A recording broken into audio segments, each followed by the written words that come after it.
Ya, bueno, no sé por qué no los puedo ver a los demás, pero supongo que entre ustedes sí se ven los que están en pantalla completa, ¿no? Sí, yo te veo a ti y a mí mismo, cámara prendida. Ya, me dice que hay en esta reunión 7, pero no sé por qué no puedo ver a los demás. Ah, qué extraño. Pero ya no importa. Bueno, si todos se me pueden ver y se pueden ver a sí mismos, supongo que en la grabación saldrá.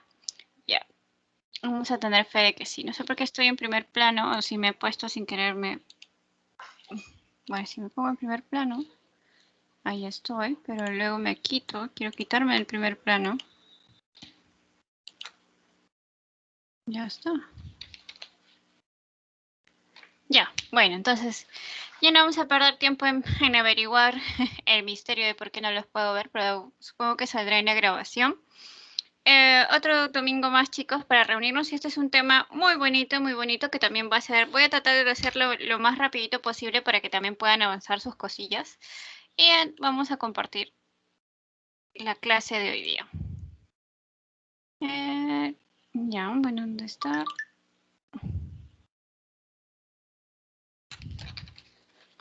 Ya, al menos, ¿pueden ver mi pantallita?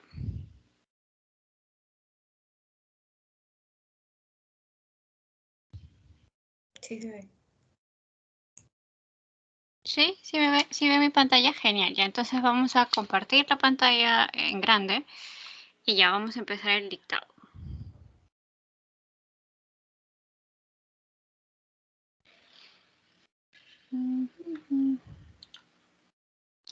Ya, entonces, ¿qué es lo que tenemos que saber de la enfermedad de Alzheimer y otras demencias degenerativas primarias? Es que prácticamente la demencia degenerativa o la enfermedad neurodegenerativa más común en el mundo, aunque no muchos lo sepan y aunque no muchos lo crean, es la enfermedad de Alzheimer, es la primerita. Segunda es la de Parkinson. ¿Se acuerdan que ya vimos Parkinson? Entonces, la de Parkinson es la segunda enfermedad progresiva neurodegenerativa y la primerita es la enfermedad de Alzheimer, ¿no? Entonces la que padecen la mayoría de adultos y mayores, aunque se puede presentar de manera más temprana también, ¿no? Pero de todas maneras es típica de adultos mayores, ¿no? Se sospecha que prácticamente el 70% de aquellos adultos mayores que ya tengan síntomas de demencia, el 70% de ellos es probable que sea enfermedad de Alzheimer, ¿no? Más que otro tipo de demencias.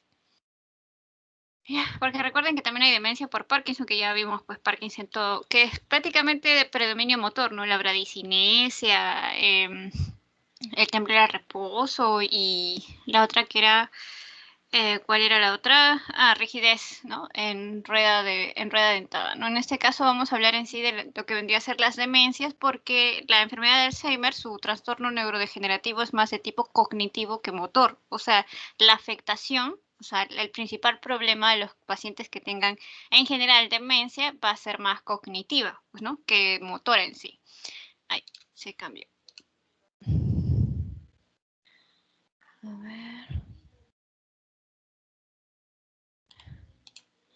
Siguiente, ya, entonces estábamos aquí, dice demencia. ¿Qué es una demencia?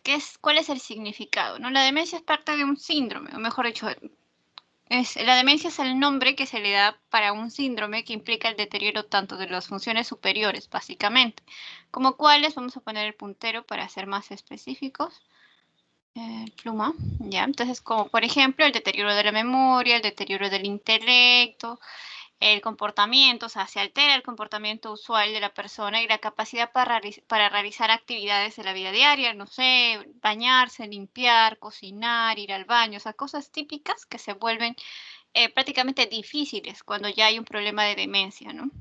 Y también saber que la demencia no es una consecuencia inevitable del envejecimiento. O sea, ¿qué quiere decir con esto? No es que porque uno esté viejito sí o sí va a ser demencia. No, no es normal que un viejito, un abuelito nuestro, tenga síntomas de demencia. No es lo normal. No hay que asumirlo como normal. Porque antes se creía, la demencia es senil, pues no, los viejos tienen demencia, así. Pero no es cierto. Un viejito no tiene por qué tener demencia si es que ha llevado una buena vida, pues no es una vida rica en ejercicios, rica en actividades cognitivas, entonces no es que el ser anciano va a terminar sí o sí en una demencia, no tendría por qué, ¿no? Y pues últimamente está aumentando rápidamente, ya que porque la esperanza de vida, sobre todo en los países subdesarrollados como el nuestro, ha estado en aumento. Eso quiere decir que los viejitos han estado, mejor dicho, la esperanza de vida ha aumentado, o sea, de 70 a 75 años, más o menos, y sobre todo, bueno, en este caso la mayoría de las que tienen más tiempo de vida somos las mujeres, un poquito, unos años menos los hombres, ¿no? Pero el promedio de esperanza de vida ha aumentado y por lo tanto las enfermedades relacionadas con el envejecimiento y también relacionadas con haber llevado un estilo de vida durante la juventud inadecuada, pues para la ancianidad, para el momento cuando ya seamos adultos mayores, pues por así decirlo, cobra fractura, ¿no? Entonces, la demencia también es una de las principales causas de discapacidad y dependencia, porque si estamos viendo que el paciente ya no tiene capacidad de intelecto y cambia su comportamiento y la memoria, ¿no? Que son básicos, ya sea para una actividad simple en casa, entonces básicamente va a estar discapacitado para realizar estas cosas en casa, sus propias cosas para sí mismo y va a ser dependiente de quiénes, de los cuidadores. Y la mayoría de los cuidadores en los casos de demencia son familiares, no todos tienen o sea, no es que no se pueda contratar una enfermera, sino que no hay incluso muchas enfermeras especializadas en lo que vendría a ser el cuidado del adulto mayor con demencia, que son cuidados muy especiales, hay que tener mucha demencia, hay que tener mucha confianza y usualmente los cuidadores pues son los mismos familiares. Esto ya se considera que es un problema de salud pública, ¿no? Porque de todas maneras va a afectar a un porcentaje, un 11% de la población mayor de 65 años, se le considera como cuarta causa de mortalidad y prácticamente del 20 al 50% de la población mayor de 85 años. O sea, mientras más edad se tenga, mayor la probabilidad de tener un síndrome demencial, ¿no? Entonces, la esperanza de vida ha aumentado, entonces, por lo tanto, el porcentaje de personas no con demencia es mayor también, ¿no? Por eso dice acá que el aumento de la expectativa de vida ha aumentado también los porcentajes, ¿no? Y la prevalencia se duplica cada 5 años después de los 65 años. Entonces, es prácticamente, se asocia más la enfermedad de Alzheimer o en general las demencias, porque son varios tipos de demencias, una de ellas es la enfermedad de Alzheimer, ¿no? Son prácticamente a partir de los 65 años, lo usual. ¿Y cómo identificamos una demencia? ¿Cómo sabemos si uno de nuestros abuelitos está padeciendo de demencia? Porque el clásico, ¿no? Repetición de hechos o preguntas sobre lo mismo, sobre qué estabas haciendo y tú le respondes y te vuelve a preguntar lo mismo una y otra vez. O te dice, ¿ya comiste? Y tú le respondes sí. Y te empieza a decir de nuevo, otra vez, ¿ya comiste? Pero ya le habías dicho que sí. Entonces hay repetición de hechos y preguntas sobre lo mismo. Dificultad para encontrar los nombres de las cosas, o sea, cosas que ya utilizaba, no cosas, por así decirlo, cosas difíciles, sino cosas que ya utilizaba. Por ejemplo, una viejita que haya sido ama de casa, ¿no? En sus últimos años está en casa, se encargaba de la cocina, de las compras para el mercado, ¿no? Entonces de pronto empieza a olvidar el nombre del cucharón, o sea, no se acuerda cómo se llama el cucharón, te dice, ¿cómo se llama eso? O te dice, ¿no? O sea, tienes que mover con ese palito, no me acuerdo el nombre, o sea, cosas, utensilios que usaba con frecuencia se vuelven difíciles el nombre de recordar, o sea, de nombrar estas cosas que antes eran comunes y usuales de decir, ¿no? Porque era su actividad a la que se dedicaba.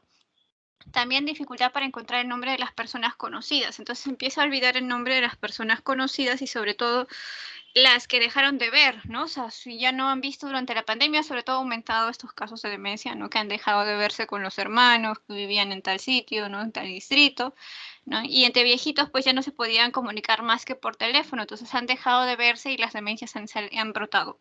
Así, si quieren saber, muchas de las demencias han empezado a brotar últimamente, sobre todo con los viejitos que han sobrevivido a la primera parte del COVID, ¿no? Porque algunos viejitos han fallecido debido al COVID, pero los que han quedado con el trauma de la exposición y no han podido comunicarse con sus hermanos congéneres de su edad. Entonces, prácticamente las demencias hacen que se olviden hasta el nombre de estas personas conocidas porque han dejado de verlas, ¿no? Sobre todo si han dejado de verlas, se olvidan, ¿no? Y incluso hay ideas paranoides progresivas, ¿no? Yo sé que muchos van a tener abuelitos que a veces son un poquito renegones, pero ya como síntoma de demencia puede aparecer la idea de, ah, me quieren robar, sí, sí, sí, tú has entrado a buscar mis cosas, ¿por qué entras a buscar mis cosas? Le dice, no, abuelita, yo no he entrado a buscar tus cosas.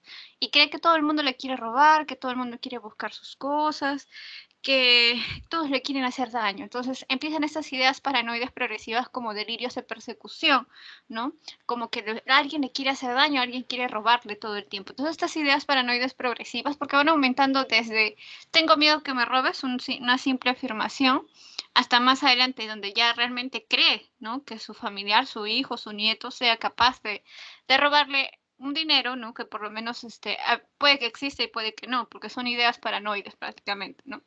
También están los errores frecuentes en las actividades laborales, como que, por ejemplo, si el abuelito se dedicaba a ser, no sé, el abuelito había sido abogado, ¿no? Por ejemplo, entonces, y ahorita sigue como staff de, ¿cómo se llama? De consejería, ¿no? Porque algunos abuelitos que han sido abogados siguen siendo staff de consejería y lo están haciendo de manera virtual, con apoyo de sus hijos, que los ayudan, pues, con la computadora, ¿no? Entonces, esa actividad laboral cambia, ¿no? Y se entorpece, ya no es capaz de emitir juicios lógicos para lo que se dedica, que es ser abogado. Entonces, y no es consistente. O actividades laborales, ya, pongamos que no es un viejito que sea abogado, sino es un viejito que es un mecánico, ¿no? Que también hay, ¿no? Entonces, un mecánico trabajaba arreglando autos, ¿no? Y de pronto empieza a olvidarse también de cómo ajustaba en sí la tuerca en un auto específico cuando era algo que hacía frecuentemente. Entonces, empieza a tener estos errores, ya se olvidó de ajustar la tuerca, se olvidó, qué sé yo, de ponerle algo al carro, ¿no? Y de lo cual no es consciente, simplemente es un error frecuente de la actividad laboral del que no se da cuenta. También vamos a ver que hay una pobre respuesta emocional. Por ejemplo, en algunos casos, los abuelitos cuando se olvidan del nombre de las personas, por ejemplo, un abuelito que ya no se acuerda el nombre de su propia hija o hijo, por ejemplo, entonces la persona se pone a llorar porque es evidente que un hijo que ve que su padre no, no lo recuerda es algo traumático y chocante. Entonces la persona, por ejemplo, el hijo se pone a llorar frente al abuelito que no recuerda el nombre de su propio hijo y el abuelito en vez de tener una reacción lo lógico es, oye, cálmate, ¿no? O sea, cuando uno ve a una persona llorar, intenta por lo menos consolarlo lo más que pueda, ya sea simplemente con una mano en el hombro, porque a veces algunos no sabemos qué decir, entonces simplemente una mano en el hombro y ya, pues, ¿no? Tratar de consolar a la otra persona de lo más que se pueda. Pero en este caso, estos viejitos no hay una respuesta. O sea, lo ve llorar y es como si no le importara. Y no es que no le importa, sino que esta demencia ha hecho que cambie su comportamiento y su capacidad para interpretarlas ante una emoción, ¿no? O sea, ante la emoción de otra persona. Por eso se llama pobre respuesta emocional, ¿no? No acorde con la situación. También vamos a tener comportamiento pueril, o sea, que es comportamiento infantil, ¿no? El abuelito empieza a esconder cosas, empieza a hacer pataletas, ¿no? Entonces, comportamiento de tipo infantil o pueril. También hay cierto desinterés, ¿no? Desinterés por las cosas que antes hacía frecuentemente. Puede haber también la habilidad emocional, viejitos que empiezan a llorar de la nada y no hay inestabilidad emocional, o sea, reacciones espontáneas que no van acorde con el entorno, o sea, de la nada se pone a llorar y se acuerda de alguna situación de su vida, pero cuando tú le preguntas, ¿sabes que dónde estamos? Que estamos en otra época, no se acuerda, entonces prácticamente hay también olvido, ¿no? Olvido de dónde está, en qué época es, y también pues ya la dependencia cognitiva y emocional porque tiene que tener a alguien que le esté recordando las palabras que está buscando o que prácticamente le explique, ¿no? Qué está pasando en el entorno de manera emocional porque la otra persona está llorando, ¿no? Y como ven, o sea, son cosas que, entre comillas, sería sentido común, se pierde en la demencia, ¿no? Se pierde y pues empieza a aparecer con la edad, ¿no? Y no es que sea propio, como les digo, ya del envejecimiento, sino es propio de no haber llevado una vida adecuada en la juventud y en la adultez madura, ¿no? Que se manifiesta con mucho más fuerza durante la ancianidad y ahí es donde se manifiesta la demencia. Por eso digo que el ser viejito no quiere decir que tengas que ser una persona demente sí o sí, sino que si tú has sido una persona joven y un adulto que lleva una vida sana, ha hecho ejercicio, ha comido sano, no tiene por qué hacer demencia. O sea, no es que por ser viejito ya de por sí, no, sino es cómo has llevado tu vida durante la juventud. ¿Cómo se clasifican las demencias en sí? ¿Ya? El CIE-10, bueno, ahorita ya estamos manejando el CIE-11, en teoría, o sea, todos los países europeos y los gringos manejan el CIE-11, pero bueno, nosotros estamos en Perú y el MINSA todavía maneja el CIE-10, todavía no hemos hecho el cambio, ¿no? Entonces, como CIE-10, hay varios tipos de clasificación. Uno es la demencia tipo Alzheimer, ¿no? Que es más cognitiva. Otro es la demencia vascular, que está asociada a comorbilidades como la hipertensión y la diabetes. Uy, se cambió. Otros, ¿ya? Otros, las demencias clasificadas las demencias en enfermedades clasificadas, como por ejemplo la de Creutzfeldt-Jakob, que está asociada prácticamente a la presencia de un prión, ¿no? Que son demencias rápidamente progresivas, de las que ya hablamos. Y también pues asociadas al VIH, que sabemos que hay una demencia de tipo VIH, que ya también lo hemos mencionado en las clases anteriores. Y también tenemos a la enfermedad de Pick, ¿no? Que es la demencia de tipo frontotemporal, ¿no? Es la enfermedad de Pick, así se le llama. Y otros tipos de demencias no especificadas, según la clasificación del CIE-10. ¿Ya? Entonces también se le puede clasificar como demencias irreversibles, o sea que yo no los puedo devolver mejor dicho, no las puedo mejorar, o sea, hasta donde llego, y hasta ahí se trata uno de mantenerse irreversible, no va a recuperar las capacidades cognitivas o las capacidades motoras que ha perdido, por eso es irreversible, degenerativa, como la enfermedad de Alzheimer, ¿no? Llamada antes demencia senil de tipo Alzheimer, la enfermedad de Pick, que es la demencia frontotemporal, la atrofia frontotemporal sin cuerpos de Pick, porque la enfermedad de Pick era la demencia frontoterminal con cuerpos de Pick. ¿Por qué? Porque Newman Pick, que era un científico que lo descubrió, pues estos cuerpecitos que aparecen en el cerebro, le llamó enfermedad de Pick, ¿no? Pero resulta que ahora hay una especie de demencia frontotemporal sin la presencia de estos cuerpos de Pick, por eso se llama atrofia frontotemporal sin cuerpos de Pick. De ahí tenemos a la parálisis supranuclear progresiva, de la cual también les había hablado, que es parte de los Parkinson Plus, ¿no? Que son parte de los Parkinson Plus, la enfermedad de cuerpos de Lewy, que también es parte de los Parkinson Plus, la degeneración espinocerebelosa, que está más asociado al funcionamiento de troncos encefálico, el síndromes extrapiramidales, que están asociados con los ganglios basales, daños en los ganglios basales, como cuáles, las coreas de Huntington, ¿no? Y la enfermedad de Parkinson como tal, o sea, ya un parkinsonismo como tal, ¿no? Estos de acá eran los otros tipos de parkinsonismo, pero que sabemos que tienen otros signos y síntomas agregados, además de la bradicinesia, el temblor de reposo y la rigidez en rueda dentada, ¿no? Que eso sí presenta sí o sí la enfermedad de Parkinson. Y estos son irreversibles, como lo ven, son irreversibles, no los podemos recuperar lo que hayan perdido, ya sea la capacidad cognitiva o la capacidad motora.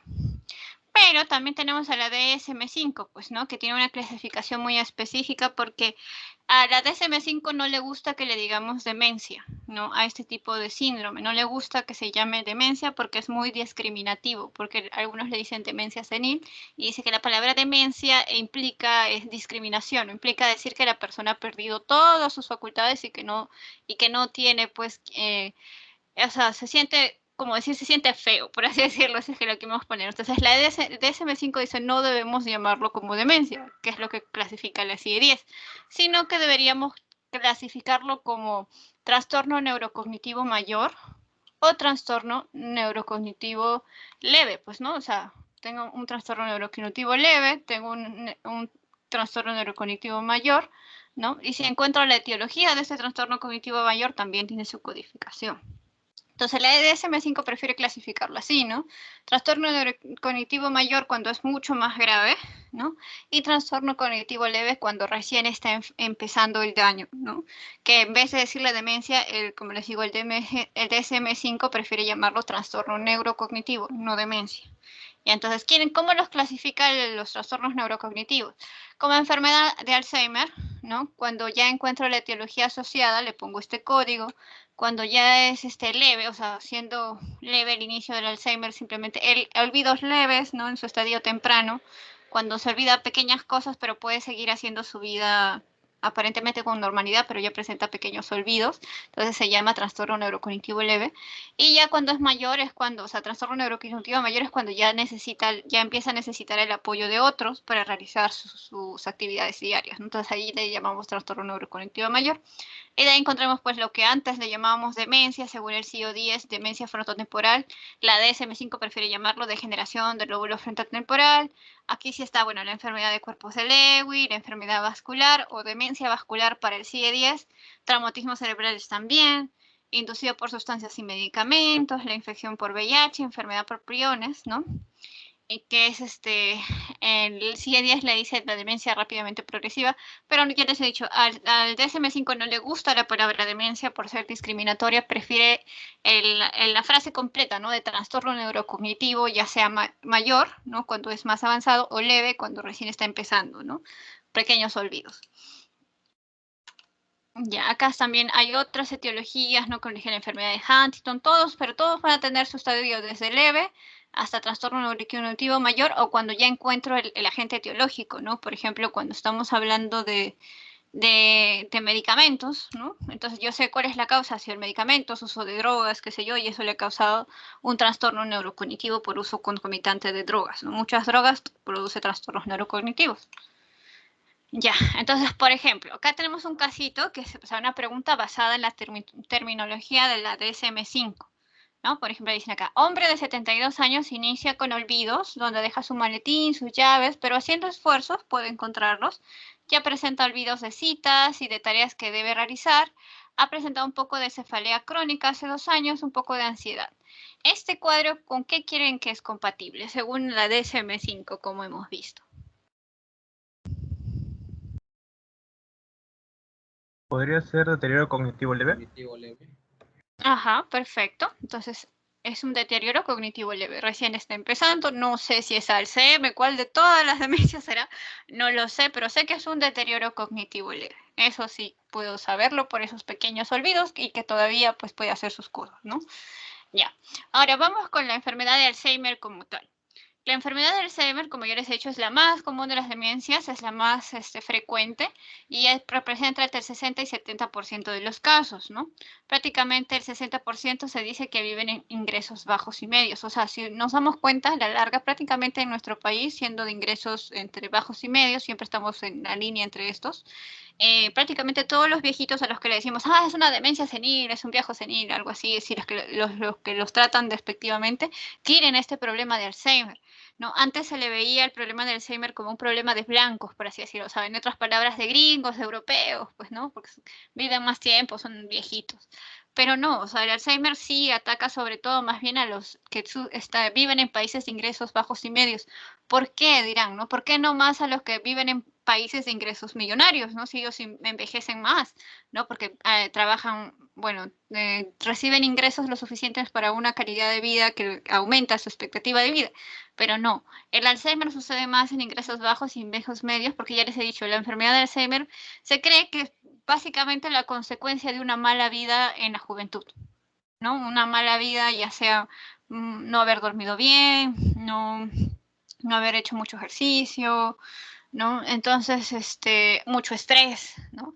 Entonces, en los países de ingresos bajos, ingresos medios, pues prácticamente la gente tampoco no recibe mucha educación, no tiene estímulo neurocognitivo como para decir que todos ingresan a universidades y tienen estudio superior. Nosotros tenemos el privilegio de pertenecer al solo 20% del país, o sea, solo el 20% de la población joven en este país, Perú, tiene estudios superiores, o sea, está en la universidad. Solo el 20% de la población, para que vean, o sea, ¿qué pasa con el otro 80% de la población joven? Pues se dedica a trabajos, ya sea informales, ¿no? Y pocos son los formales, porque a la formalidad solo ingresamos, entre comillas, los que hemos salido de una universidad a los trabajos formales. Y a los trabajos informales, pues son la mayoría, que son aquellos que no han podido recibir educación superior, ya sea técnica, ¿no? En los institutos o pues universitaria como tal. Entonces, como ven, al pertenecer a países de ingresos bajos y medios sin estimulación neurocognitiva, ¿no? Entonces, prácticamente son la mayoría de casos en el caso del Alzheimer. Y pues como dice acá, cada año se registran cerca de 10 millones de nuevos casos. Se prevé que el número total de personas con demencia alcance mucho más, ¿no? Para el 2030, que ya estamos cerquita ya, y mucho más para el 2050, porque sabemos que la mayoría, bueno, la expectativa de vida para los adultos mayores había aumentado en el país, pero estos datos, ¿no? Que están acá y que están en su diapositiva, estos datos son antes de la pandemia. ¿Ok? Falta saber cuánto sería la expectativa de vida ahora con los viejitos que han tenido COVID-19 y si ha habido alguna clase de secuela para más adelante, porque ya sabemos que el COVID, al ser un virus, puede producir una de dos, una alteración a nivel cerebral, ¿no?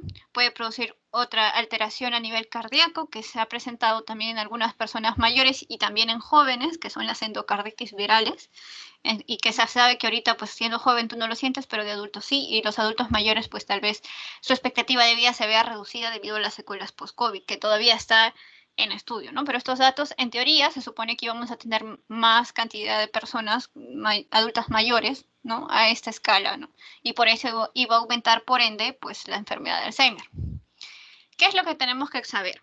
Ya, que el cerebro, que está acá, ¿no? Tiene una línea de base. ¿Y qué es su línea de base? Prácticamente el cerebro tiene áreas, ¿se acuerdan? Área 1, área 2, hasta la área 40 y tantos, es que no me acuerdo, área 50 y tantos, de hecho. ¿Se acuerdan cuando hicieron en Neuronato las áreas de la corteza superior? Y prácticamente estas áreas se van a dividir tanto en primarias, secundarias y terciarias, o sea, tienen una función, ¿no? Y estas funciones prácticamente van a ser las superiores, porque hablamos de la corteza, ¿no? Y la corteza de qué se encargaba de las funciones superiores, como la memoria, el lenguaje, el conocimiento, el cálculo. Sobre todo la corteza es lo que nos ha diferenciado de los animales, que nuestra corteza se ha desarrollado por último, ¿no? En nuestro desarrollo ontológico como Homo sapiens sapiens. Entonces tenemos una corteza mucho mayor que la mayoría de los animales. Los animales tienen una corteza muy delgadita, casi inexistente, por eso no desarrolla lo que vendría a ser el conocimiento como tal, ¿no? El cálculo, ¿no? Memoria y lenguaje puede que tengan, sí, ciertos animales, ciertos primates, pero nosotros tenemos la ejecución de la memoria, el lenguaje, el cálculo, la planificación, la organización, y todo eso se encarga pues prácticamente el área frontal y pues en sí la corteza. Y esa vendría a ser nuestra línea de base, ¿no? O sea, lo que ya nacemos, con lo que nacemos y que es normal en todo mundo. Ya, entonces se supone que más o menos en el Alzheimer lo que se altera es la parte del reconocimiento. ¿Y qué cosa es el reconocimiento? O sea, tenemos una línea de base y con esta línea de base durante nuestra vida nosotros aprendemos muchas cosas, ya sea de manera práctica, o sea, el hecho, por ejemplo, de niños, el hecho que no debemos poner la mano en la candela porque nos vamos a quemar, que es un aprendizaje práctico, ¿no? Que uno aprende quemándose, por así decirlo, y un aprendizaje ya más avanzado como es el del colegio, ¿no? De la historia, lenguaje, que es aprendizaje semántico, ¿no? Se supone que con esta línea de base de funciones nosotros hemos tenido un aprendizaje, ¿no? Ya sea de conocimiento en sí, aprendizaje práctico, que les dije, ¿no? Uno aprende quemándose, y lo otro es el aprendizaje de memoria a corto plazo, ¿no? O sea, cosas simples como, qué sé yo, acordar, llamar a Pepita, o me dictan un número, yo me acuerdo a corto plazo y lo anoto para no tener que memorizarlo del todo. Entonces, tenemos una memoria tanto a corto como a largo plazo y también memoria práctica, pues, ¿no? Y todo esto se supone que hacemos evocación, o sea, lo recordamos con el tiempo. Es como que me acuerdo del nombre de tal persona que conocí cuando estuve, qué sé yo, en mis primeros años de la universidad, que ahora ya no está, pero tú sabes quién es, te acuerdas al menos de su cara. Su nombre tal vez no lo puedes recordar bien, pero o sea, si lo ves, te acuerdas, ¿no? Ya esto se va perdiendo más bien en el caso del Alzheimer, ¿no? Porque las áreas donde se guardaban los hechos de la memoria reciente, ¿no? O si no, la pasada, ¿no? Pero sobre todo la reciente es la que se afecta más en la memoria, en el problema del Alzheimer, ya no consolida. O sea, todo lo que aparece, porque nosotros para memorizar algo primero utilizamos la memoria a corto plazo y de acuerdo a las técnicas, ya sea de repetición, de almacenamiento o de asociación, vamos a volverlo memoria de largo plazo. Entonces, el reconocimiento que tiene pues la memoria, sobre todo de a corto plazo, está dañada en el Alzheimer. Entonces, ya no tiene capacidad para almacenar nueva información. Es como si el celular hubiese llenado todo su almacenamiento, ya no tiene capacidad para almacenar nueva información y tampoco nuevo conocimiento, y todavía le queda el conocimiento o la información pasada, que se va a ir perdiendo mientras se pierdan, ¿no? Ciertas áreas cerebrales. Entonces se pierde prácticamente la función de reconocimiento en las personas de Alzheimer para poder evocar nuevo conocimiento y también información pasada. Entonces, primero el Alzheimer empieza a olvidar así cosas leves porque primero pierde la memoria de corto plazo, ¿no? Y luego, pues, pierde la de largo plazo, ¿no? ¿Cómo se ve en esta imagen? Vamos a acercarlo acá. ¿Ya? Entonces vamos a ver cómo el cerebro se marchita, como dije acá. Aquí vemos que esto es un cerebro normal, vemos sus surcos, ¿no? Vemos sus circunvoluciones, vemos sus áreas y la masa cerebral y los ventrículos, que tienen una distribución normal, como deberíamos encontrarlos, ¿no? Pero el problema es que en el Alzheimer es como si se perdiera cierta masa. Vemos que los surcos que estaban acá están súper marcados, ¿no? Súper marcados, ¿no? Se acentúan, las circunvoluciones también, y vamos a ver que en la parte de abajo, cuando le hacen un corte sagital, prácticamente está aumentado, pues no, a ver, vamos a acercar otra vez, está aumentado lo que vendrían a ser los ventrículos. ¿Y qué significa que hayan aumentado los ventrículos? Que quiere decir que para mantener la presión adecuada del cerebro, uno tiene que tener masa líquido y pues el cráneo, ¿no? El cráneo jamás va a variar, por eso es difícil cuando se edematiza en el caso de las meningitis, ¿no? Y la masa en este caso se nota que se ha disminuido la cantidad de masa cerebral y va por ende, para tratar de mantener la presión intracraneal normal, aumentan los ventrículos y aumenta el líquido cefalorraquídeo. O sea, aumenta el líquido cefalorraquídeo, aumenta los ventrículos porque la masa en este caso ha disminuido su tamaño, ¿no? Entonces va a intentar mantener, ¿qué cosa? La presión intracraneal normal, pues con eso, ¿no? Y eso se ve en las resonancias, ¿no? Y acá también lo vemos, que supuestamente esto estaría normal.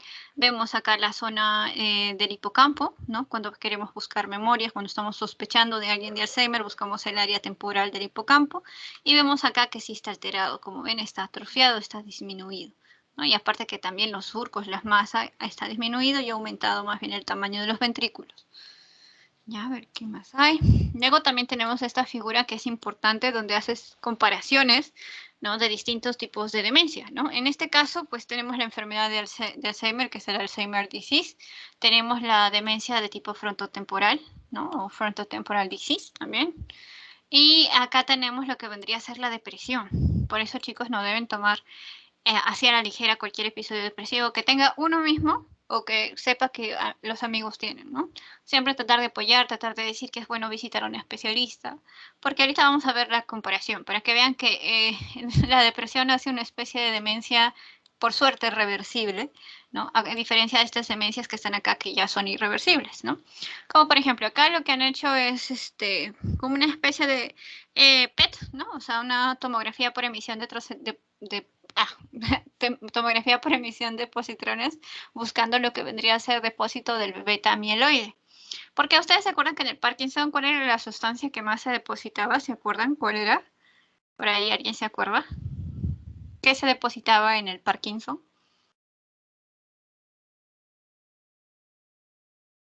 TikTok, TikTok. Nadie se acuerda. Ya bueno.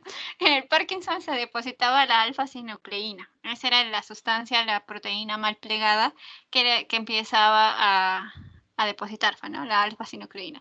En el caso de la enfermedad de Parkinson, más bien va a ser el beta-amiloide, la sustancia de depósito. Entonces, yo voy a buscar la beta-amiloide o la proteína tau, que también es prácticamente la originadora del beta-amiloide. Entonces voy a buscar con la tomografía de emisión de positrones y voy a ver pues la actividad cerebral, dónde está afectado. En la demencia frontotemporal, pues obviamente la parte temporal, ¿no? La parte temporal que vendría a ser esta de acá, ¿no? Y pues ciertas áreas frontales, ¿no? Por ejemplo, acá, donde se ve prácticamente la afectación frontal, ¿no? Y si lo vemos acá, pues prácticamente el cerebro está apagado, ¿no? ¿Y dónde está más apagado? Pues en la parte frontal. Y en la parte temporal, pues aquí está más apagado, ¿no? En estas zonas que ni siquiera se pintan. ¿Ya? Esa es demencia frontotemporal. Ahora, en el caso de la demencia de tipo Alzheimer, pues también vemos que hay una afectación en la parte frontal, ¿no? En la parte temporal, que está acá abajito, pero también en la parte parietal. Entonces, vemos que hay una afectación frontal, temporal y parietal en la parte de la enfermedad de Alzheimer, ¿no? Y vemos acá dónde se afecta más, dónde está más depositado en el caso de aquí, pues vemos justamente esas mismas áreas, pues, ¿no? No está tan apagado como el de acá, porque acá vamos a ver que hay un apagamiento, la persona se apaga y por la afectación justamente en la zona frontal, ¿no? Frontotemporal, pero sobre todo en la zona frontal, pero la persona se apaga. Y ahí vamos a hablar acerca de esta demencia, porque les digo que se apaga, ¿no? Mientras que en la enfermedad de Alzheimer, ¿no? Más bien, sí hay una actividad, pero esta es una actividad por depósito, ¿no? Una actividad inadecuada, en lo que vendría a ser en la zona frontal, en la zona temporal y en la zona parietal, pues, ¿no? Prácticamente hay depósito de beta-amiloide en esas áreas. Ahora, aquí, en lo que vendría a ser lo que les hablaba de depresión. Si nosotros le hacemos una emisión, bueno, el PET, ¿no? La emisión de positrones para ver si hay depósito de beta-amiloide, no, pues efectivamente no hay un depósito de beta-amiloide ni de proteína tau, no hay. Pero vemos el cerebro, ¿qué? Apagado. ¿ya? Apagado. Literal, el paciente que tiene un trastorno depresivo mayor, ¿no? Es por eso dice Major Depressive Disease, ¿no? O Disorder, ¿no? Un desorden depresivo mayor, ¿no? Entonces, su cerebro está apagado. Ya está apagado porque le faltan neurotransmisores, no los produce, ¿no? O no los produce, o están en situación se han apagado, ¿no? Se han apagado por la situación, ya sea cual sea la causa, pero el cerebro está apagado. Por eso una persona con depresión, por más que uno le diga, échale ganas, tienes que echarle ganas, porque si no te pones ánimo, vamos, el ánimo arriba. Es imposible para la persona que sufre realmente depresión que las palabras, échale ganas, ten voluntad, todo se puede, ¿no? Es imposible que eso le funcione porque su cerebro está apagado. No es una cuestión de voluntad, es una cuestión de neurotransmisores que no están funcionando o que están en escasez. Por lo tanto, el échale ganas, tú puedes, ándale adelante, no sirve. ¿Ya? Entonces, jamás le digan eso a una persona con depresión porque realmente lo está intentando echarle ganas, pero no puede porque sus neurotransmisores están escaseando. Entonces, por eso el tratamiento para la depresión, sobre todo cuando está en grado moderado o grado severo, es darle neurotransmisores, pues, ¿no? Hay que darle serotonina, hay que darle epinefrina, hay que darle dopamina, dependiendo cuál sea más y cuál sea menos lo que le falte. Pero hay que darle, porque si no, su cerebro va a seguir apagado y su funcionamiento no va a ser el ideal y va a ser peor, pues, ¿no? Se asocia más a consecuencias suicidas, etcétera, etcétera.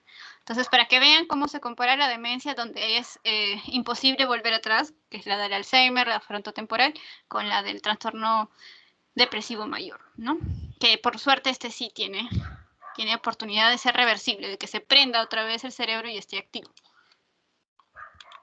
Ya, entonces, ¿cuál sería entonces la fisiopatología de lo que sería la enfermedad del Alzheimer, ¿no? Entonces vamos a encontrar Alzheimer que es hereditario, o sea, abuelo, papá, tatarabuelo han tenido problemas de olvidos de Alzheimer, o experiencias, ¿no? Se relata así, el abuelo se comportaba raro, ya se olvidaba de cosas, el tatarabuelo, tal, no sé qué sé yo.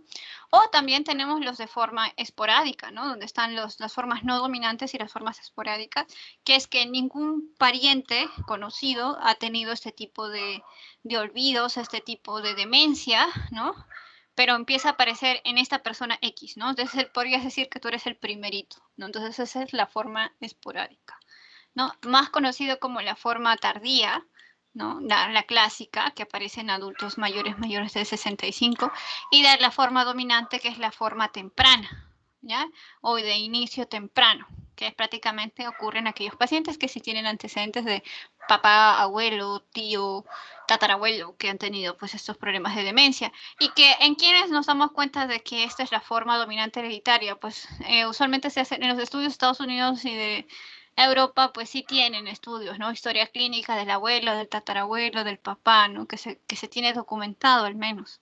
Pero en nuestro caso, en nuestro medio, es muy difícil discernir entre estos dos, porque a veces es difícil, ¿no? El tatarabuelo no estuvo, no tenemos muchas familias disfuncionales, ay, no sé quién será mi tatarabuelo, creo que no estaba, abandonó a sus hijos, qué sé yo, o el abuelo tiene muchos hijos, no se sabe si con distintas mujeres. Entonces, hacer ese estudio de relación genética es bien difícil, pero por eso se asume que ya los mayores de 65 a secas es esporádico, de inicio tardío, que es el usual, y el de inicio temprano, ¿no? Cuando ya hay olvidos muchos más grandes, muchos más fuertes, cuando uno recién tiene 55, o ya tiene 65, pero ya su estado de olvido, su estado de demencia está muy avanzado. Entonces quiere decir que ha empezado mucho antes, ¿no? Entonces, que suele ocurrir en las hereditarias. ¿Qué se relaciona en estas, pues, ¿no? En la fisiología, por así decirlo. Para explicar mejor la fisiología, vamos a ver que se ha asociado a mutaciones, ¿no? Se ha asociado a mutaciones en los genes, ¿no? Los genes que van a codificar la proteína precursora del amiloide, el APP, ¿no? Que es la proteína precursora del amiloide. Entonces, estas mutaciones que van a producir proteína precursora del amiloide se ocurre en los genes para la presenilina 1, ¿no? Y 2, ¿no? Los genes para la presenilina 1 y 2 se ven alterados y aparece pues la proteína precursora del beta-amiloide, que es el problema. Yo le dije, el problema es el depósito del beta-amiloide. En el caso de las formas hereditarias, hay mutaciones en estos genes, ¿no? En los genes de la presenilina 1 y 2. Y en la esporádica, o sea, que no sabemos por qué ocurrió, porque no hay historial médico de familiares que hayan presentado, y tú eres el caso 1, por así decirlo, el primer caso, el caso 0, el tardío. Entonces, prácticamente es una falla, ¿no?, en la destrucción, o una falla, ¿no?, en el clearance, en los mecanismos de aclaramiento de la producción del beta-amiloide, ¿no?, de alfa-beta-amiloide, o sea, del beta-amiloide, ¿no? El AB es beta-amiloide.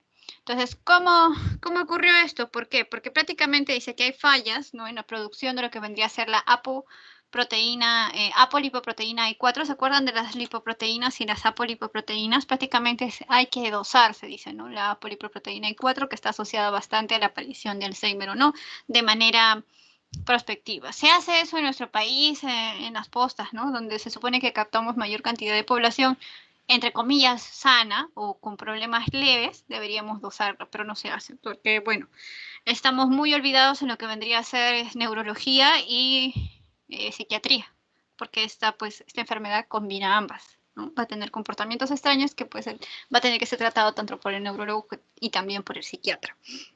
Entonces, vamos a ver que hay un problema, ¿no?, hereditario en la apolipoproteína E4 y falla, ¿no? Hay una falla en la degradación del beta-amiloide. Pero esto prácticamente es fallas en los mecanismos de aclaramiento, mientras que acá sí hay mutaciones, ¿no? Mutaciones en estos genes. Y acá simplemente es falla en los mecanismos, ¿no?, en el aclaramiento del depósito de beta-amiloide. Al final, ambos van a terminar, ¿no?, en un incremento de depósito del beta-amiloide de 42 enzimas, o sea, su peso, ¿no? O sea, es el beta-amiloide de 42 aminoácidos. Ese es el que se deposita y ese es el que va a generar al final la muerte neuronal, dándose al final como síntoma la demencia, pues, ¿no? Entonces, ¿qué es lo que causa el daño? El beta-amiloide de 42 aminoácidos, ¿no? ¿Y cómo incrementa esto? Pues ya sea en la forma hereditaria por la mutación de la proteína precursora del amiloide en los genes de la presilina 1,2, o en la forma esporádica, que es una falla en los mecanismos de aclaramiento del beta-amiloide, ya sea por el problema en la apolipoproteína I4 o pues fallas en la degradación del beta-amiloide. El esporádico, como se deposita gradualmente para formar beta-amiloide de 42 aminoácidos, ¿no? Es por eso que es tardío, porque es gradual erasing, ¿no? Gradualmente se va depositando. Mientras que este es un incremento un poco más rápido de la producción durante la vida. Entonces, por eso el de acá se ocurre más temprano y se le conoce, como les dije, de inicio temprano, ¿ya? Que no lo vayan a confundir con estadio temprano, no, inicio, o sea, inicia un poco más antes que la edad de adulto mayor, ¿no? Inicia un poco más temprano, de inicio temprano, y este es un poco más de inicio tardío. Ya, y al final, pues ambos van a terminar en demencia. Ya, entonces, ¿qué es esto? ¿Para qué sirve este cuadro? Pues porque se supone que yo tengo la producción de beta-amiloide, ¿no?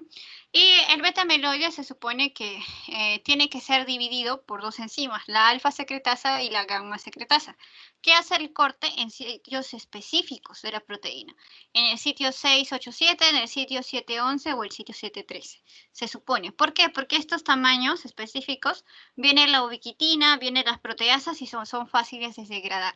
Pero el problema es que cuando hay una especie de mutación en el caso de la proteína precursora del beta-amiloide, o sea, no está bien, sobre todo la alfa-secretasa, incluido la gamma-secretasa, hacen cortes inadecuados, ¿no?, en sitios inadecuados, dando como resultado el beta-amiloide mucho más grande, de mucho más peso, llegando, pues como le dije, a los 42 aminoácidos, imposible que la proteasa lo degrade y que, pues, si no lo degrada, este se va a depositar, ¿no? Entonces, más o menos así lo podemos explicar a grosso modo. Ya, ahora, ¿qué tenemos acá? Estos son los estadios de la ONF de Braak, ¿no?, que es un estudio, ¿no?, que prácticamente demuestra cómo se va afectando, ¿no?, sobre todo en la enfermedad de Alzheimer, ¿no? Entonces, los primeros estados son entorrinales, ¿no?, que está relacionado con el 1 y 2, que los síntomas son leves o ausentes, o son prácticamente están en el estadio inicial del Alzheimer, ¿no?, donde es prácticamente los pequeños olvidos leves, ¿no? Y después, pues prácticamente se va atrofiando más la corteza, como ven. Si esta es una corteza bien bonita, bien gruesita, qué linda mi corteza, aquí ya ni hay. La corteza prácticamente ha sido afectada. ¿Ya dónde está mi corteza?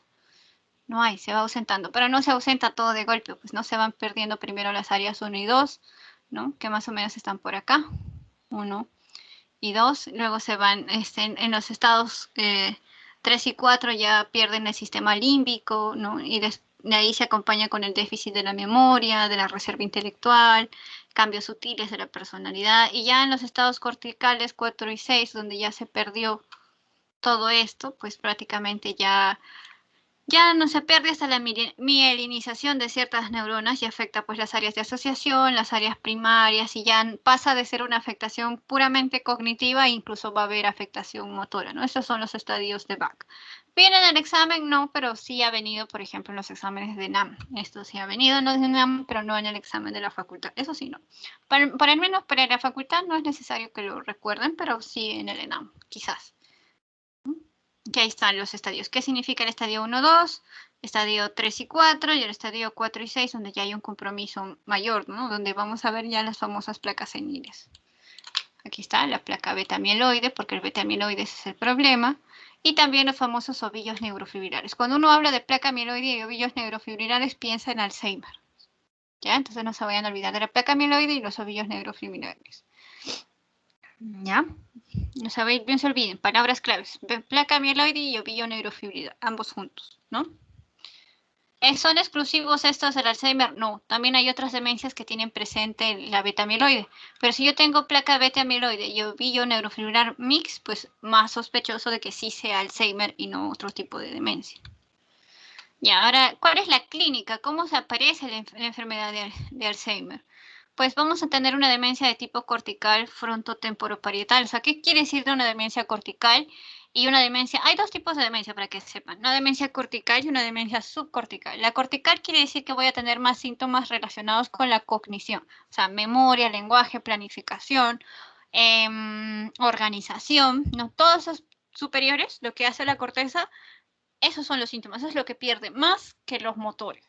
Ahora, si hablamos de demencia subcortical, la subcortical está más asociada a lo que vendría a ser movimiento. O sea, por ejemplo, ¿quién es subcortical? Enfermedad de Parkinson. Porque ¿qué destaca en el Parkinson? La afectación motora, más que la cognitiva, ¿no? Primero es la afectación motora la que se detecta y luego la cognitiva va apareciendo y se va marcando más adelante. Pero primero destaca la motora en el Parkinson. Pero en cambio las demencias de tipo corticales como la de Alzheimer, lo que destaca más es esto, ¿no? Frontotemporoparietal, o sea, fronto la parte de organización, planificación, temporo la memoria y parietal la personalidad, ¿no? Entonces para que más o menos se den cuenta, ¿no? Más de lo que quiero decir con demencia cortical.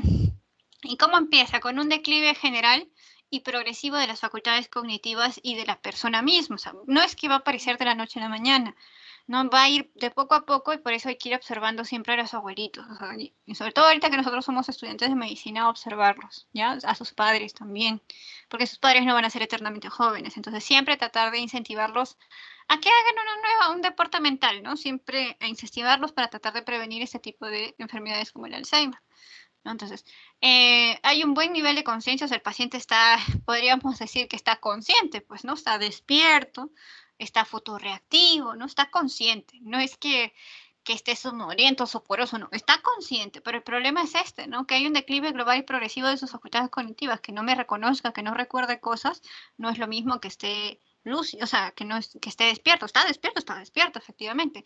Yo si le hago un Glasgow, me va a salir con un Glasgow 15 de 15, ¿no? Que es el mejor de los mejores. Porque su problema no es la conciencia, su problema es la capacidad cognitiva. Ya, trastornos de memoria donde van a aparecer también como qué cosa, dificultad para encontrar las palabras. ¿Cómo era esta palabra? Que a nosotros también nos ha pasado. Yo sé que sí, que como jóvenes, ¿cuál era la palabra? ¿Te acuerdas? ¿Te acuerdas? ¿No? Entonces, pero eso puede pasar desapercibido en un adulto mayor, ¿no? Porque a nosotros también nos ha pasado como jóvenes. Pero que se haga súper marcado, que a cada rato te esté diciendo, no encuentro la palabra para algo que he utilizado con frecuencia.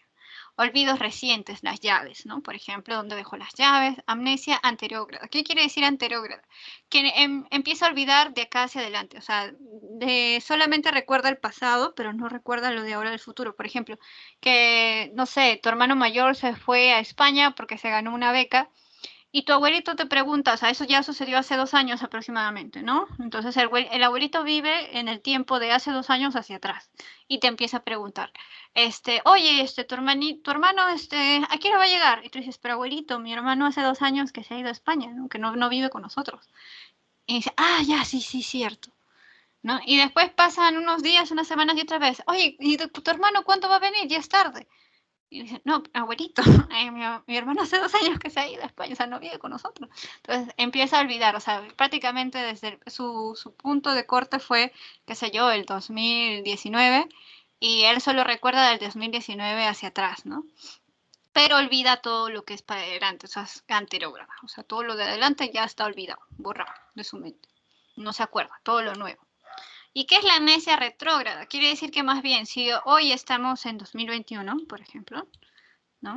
El abuelito se acuerda todo lo de ahorita, ¿no? O sea, se acuerda de la pandemia, se acuerda dónde te fuiste, se acuerda quién se murió en este año y todo lo demás, ¿no? Pero todo lo demás no se acuerda de atrás, ¿no? No se acuerda, ¿no? No se acuerda. Qué sé yo, si tu mamá tuvo una hermana que vivió poco, ¿no? Que si hay estas historias en la familia, ¿no? Que tuvo una hermana, pero que murió al año de vida, ¿no? Entonces le dices, abuelita, ¿te acuerdas que tuviste una hija también? Y dice, ¿cuál hija? No me acuerdo. Yo solo tengo 2. O sea, entonces no se acuerda. O sea, todo lo anterior a este tiempo ya se llama amnesia retrógrada. Olvida todo lo de atrás, pero sí recuerda lo reciente. Esa es la amnesia retrógrada. Ya, entonces también hay evolución progresiva, deterioro grave y global. Entonces prácticamente es poquito a poquito va a empezar, ¿no? De siéndose leve, pasar a grave y después ya general, ¿no? ¿Y cuánto tiempo viven las personas con Alzheimer? O sea, desde que empiezan sus síntomas, y que tenemos que notar sobre todo los síntomas clave, ¿no? Empiezan ya a sobrevivir unos 2 a 10 años más. ¿Por qué? Porque van a olvidar sobre todo las funciones básicas de cuidado del día a día, bañarse, como lavarse las manos, ¿no? Y se pueden enfermar de cualquier cosa y fallecer. Por eso la supervivencia es de 2 a 10 años. También hay trastornos afectivos, ¿no? Puede ser una persona que al inicio era depresiva, ¿no? Y darse cuenta que los que tenemos depresión, porque yo tengo depresión, por ejemplo, ya, pero lo mío es una deficiencia de transmisores, ¿no? De neurotransmisores, pero en el caso, por ejemplo, los que tienen depresión, ya sea por pérdida de un familiar, o sea, que tienen una causa específica, hay que siempre observarlos, ¿ya? Porque la depresión puede ser tanto de un síntoma de causa por neurotransmisores, por asociación a situaciones adversas de la vida, o lo otro como un síntoma premonitorio de alguna clase de demencia, ¿no? Entonces siempre hay que observar trastornos de comportamiento, se agita, se pone agresivo y pues al final terminan con trastornos psicóticos, ¿no? Los delirios de me quieren hacer daño, como le decían, ese me quiere robar mi dinero, pero abuelito, ¿quién te va a robar? No, pero no, que piensa que todos le quieren robar su dinero, que todos lo quieren atacar. Falsa identificación, te dice, o que es mucho más grave, ¿no? La falsa identificación que te dice que yo soy Napoleón, o sea, no se reconoce a sí mismo. Y pues hay que hacer los estudios, ¿no? Porque ya sabemos que no hay hallazgos patognomónicos para yo decir, esto es Alzheimer, no. Antes de decir esto es Alzheimer, tengo que hacer el descarte de otros tipos de demencia, ¿no? Y para eso, pues voy a utilizar las neuroimágenes, ¿no? Sobre todo la resonancia magnética, que es lo más importante, más que la tomografía, a menos que sea tomografía por emisión de positrones, que es el PET, que es muy importante, pero entre la tomografía sola, o sea, la tomografía normal y la resonancia, se prefiere la resonancia, ¿ya? ¿Para qué? Para observar la atrofia temporal, el ensanchamiento de los surcos, la hipotrofia del hipocampo, ¿no? Y que haya un bajo funcionamiento justamente en el área temporoparietal. ¿Ya? Clínica. Entonces, ahora vamos a empezar con los estadios, que no es lo mismo de inicio temprano e inicio tardío, sino que cuando ya empezó, ¿no? Vamos a empezar desde la etapa más leve, por así decirlo, la etapa más moderada, ¿no? Y la etapa más grave. A eso se refiere con etapa tardía, etapa intermedia, etapa temprana. No es que sea de inicio temprano o de presentación temprana, porque presentación temprana en un inicio temprano quiere decir que se presentó desde los 55, 60 años, ya está en el estadio tardío, ¿no? O sea, ya está en el estadio grave, porque se ha presentado mucho antes. O el esporádico que sí es de inicio tardío, que no es lo mismo que la etapa tardía. A eso me refiero. ¿Se entiende lo que les quiero explicar? Que de inicio temprano, inicio tardío no es lo mismo que las etapas. ¿Sí? ¿Se entiende? ¿Puedes explicar de nuevo, por favor? Ya, o sea, ¿se acuerdan cuando mi Stevia gravis les hablaba de inicio temprano y de inicio tardío? O sea, inicio temprano porque inicia a edades mucho más jóvenes. Inicio tardío porque empezaba a edades mucho más avanzadas, o sea, más viejito. Ya, lo mismo sucede con el Alzheimer. El Alzheimer tiene inicio temprano e inicio tardío. Inicio temprano asociado con más la herencia, pues no, herencia genética, y el inicio tardío asociado con el esporádico, ¿no? Que aparece a partir de los 65 años a más, ¿no? Eso significa inicio temprano, inicio tardío, que no es lo mismo que las etapas. Las etapas son para ver el grado de compromiso cognitivo, ¿no? Como por ejemplo en la etapa temprana, que se podría decir que está en estadio leve, por así decirlo, la etapa intermedia, que es el estadio moderado, y la etapa tardía, que podría decirse que es el estadio más grave. Sino que quiero que diferencien entre una cosa es inicio temprano e inicio tardío, y otra cosa diferente es etapa temprana y etapa tardía. Eso es lo que quiero que lo entiendan. ¿Se entiende? Sí, muchas gracias. Ya, genial. Ya, entonces en la etapa temprana, que es lo mismo que decir la parte leve, o sea, el estadio leve, es la que pasa desapercibida. ¿Ya? ¿Por qué pasa desapercibida? Porque es de inicio, recién está empezando, pues por así decirlo, ¿no? Por eso es leve. Es leve porque tiene síntomas muy comunes que hasta nosotros también los tenemos, ¿no? Tendencia al olvido, pérdida de noción del tiempo, que incluso a nosotros siendo más jóvenes nos ha pasado. Por eso pasa desapercibida, ¿no? Desubicación espacial, ¿no? Incluso lugares conocidos como que, ¿dónde estoy? Ah, sí, estoy aquí, ¿no? Entonces, pequeños olvidos, ¿no? Que no le afectan a decir que no puede hacer sus cosas solo, pero son estos pequeños olvidos, ¿no? Los que pasan desapercibidos, pues uno no se da cuenta. Entonces recién está empezando, está en la parte leve, ¿no? En la parte de etapa temprana de la enfermedad, ya que no es lo mismo de inicio temprano, como ya les especifiqué. Inicio temprano, inicio tardío tiene que ver con la edad en la que inician, mientras que etapa temprana, etapa intermedia, etapa tardía quiere decir con la gravedad con la que se encuentran, ¿no? Entonces, etapa temprana quiere decir que recién está empezando con tendencia al olvido, pérdida de noción del tiempo, se desubica el lugar donde está, pues, ¿no? Pero de todas maneras no es que necesite apoyo de otra persona, está empezando recién. Ahora, en la etapa intermedia, que vendría a decir que es como si fuese el estadio moderado, ¿no? Entonces, quiere decir que la demencia ya ha avanzado un poco más, ¿no? Está en etapa intermedia y los signos y síntomas ahora sí se vuelven evidentes. Esto sí lo puede detectar el neurólogo y uno mismo, si lo observa más detenidamente el abuelito, también, porque son más limitadores, ¿no? Entonces, en esta etapa prácticamente los viejitos empiezan a olvidar acontecimientos recientes, ¿no? Así como los nombres de las personas. Esto ya no es típico, pues, ¿no? Es como les decía, acontecimientos recientes que tu hermano hace 2 años se fue a vivir a España y todo el mundo lo sabe, pero tu abuelita se olvidó y sigue pensando que vive acá con ustedes. Entonces, olvida los acontecimientos recientes, como los nombres de las personas. ¿Cómo te llamabas, hijito? Algo así, ¿no? Que tu abuelito ha vivido toda tu vida contigo y de pronto te dice, ¿cómo te llamabas, hijito? O sea, no se acuerda. Entonces, se encuentran desubicadas en su propio hogar, o sea, del cuarto quiere ir al baño y no sabe cómo llegar al baño. Entonces, eso sí te das cuenta, ¿no? Entonces, y eso que está en el estadio moderado. Y ahí recién está empezando a necesitar la ayuda, ¿no? Sobre todo con el aseo y el cuidado personal, porque tiene cada vez dificultad para comunicarse, ¿no? Cambios de comportamiento, como dar vueltas por la casa, repetir las mismas preguntas porque se desubica en su propio hogar. Entonces esto ya es más de grado moderado, etapa intermedia de la enfermedad, ¿no? Entonces aquí ya tú te das cuenta, pues, ¿no? Porque no es normal esto de acá que no sepa dónde está el baño cuando toda la vida el baño ha estado ahí, ¿no?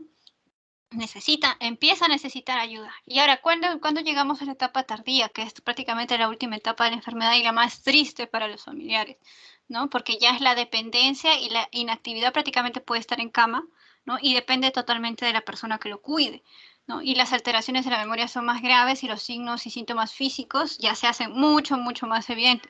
Ejemplo, el episodio más triste que uno puede tener como familiar de alguien con Alzheimer es que tu papá se olvide de que tú eres su hijo, ¿no? Que sí ha pasado y es muy triste, por eso le digo que esta enfermedad afecta a toda la familia, no solamente al que lo padece, ¿no? Por eso necesita tanto terapia psicológica para el paciente, para la familia, ¿no? Y también el tratamiento neurológico para el paciente, ¿no? Entonces, ¿por qué? O sea, que tu papá se olvide quién eres, o sea, se olvide que eres tú, que eres su hijo, debe ser muy doloroso, ¿no? Imagínese que tu papá te dice, ¿tú quién eres? O sea, ladrón, vete de mi casa. No te reconoce, no sabe quién eres, pero eres su hijo. Entonces, eso es bastante triste, ¿no? Es la etapa más grave, la etapa más tardía, porque ya está desubicado en tiempo y espacio, o sea, no sabe qué día es, no sabe que ya es un adulto mayor, él sigue viviendo en la época cuando era joven, por eso no te reconoce como nieto, no reconoce a tu padre como su hijo, porque él sigue pensando que está en otro tiempo, ¿no? Y que está viviendo en otro sitio. No hay dificultades para reconocer a los familiares y amigos, que te digo que es la parte más triste y más dolorosa, sobre todo para los familiares y amigos, y es una necesidad que ya tiene cada vez mayor de ayuda para el cuidado personal porque ya está en cama y es una dependencia mucho mayor. Ya no camina solo, ¿no? Tiene alteraciones del comportamiento que lo pueden hacerse violento, ¿no? Y eso es digo, es la parte triste. La parte triste del Alzheimer es esto, que el Alzheimer no reconoce a su propio familiar ni a su propio hijo, ¿no? Sí, bueno, por último no reconoce al nieto, lo triste es que no reconozca al hijo, pues, ¿no? Que vendría a ser los padres tuyos, ¿no? Como nieto o nieta. Y entonces eso ya es el estadio más tardío, el estadio más grave, por así decirlo, o etapa, ¿no? Acá hay un casito, ¿no? Paciente de 66 años de edad, ¿no? Que hace 3 años presenta olvidos frecuentes, pregunta a repetición como si no lo hubiese, o sea, pregunta a repetición como si no hubiese hecho lo que hizo, dice que le roban su dinero, ya tiene errores frecuentes en la realización de sus tareas, ¿no? Y con antecedentes familiares de demencia de inicio temprano, ¿no? Este es un cuadro clínico que es compatible con demencia. Parece que ya está más grave esto, ¿no? Porque ya dice que le roban su dinero, ya tiene errores frecuentes en la realización de sus tareas, tiene antecedentes familiares de inicio temprano. ¿Cuál sería la clave de esto?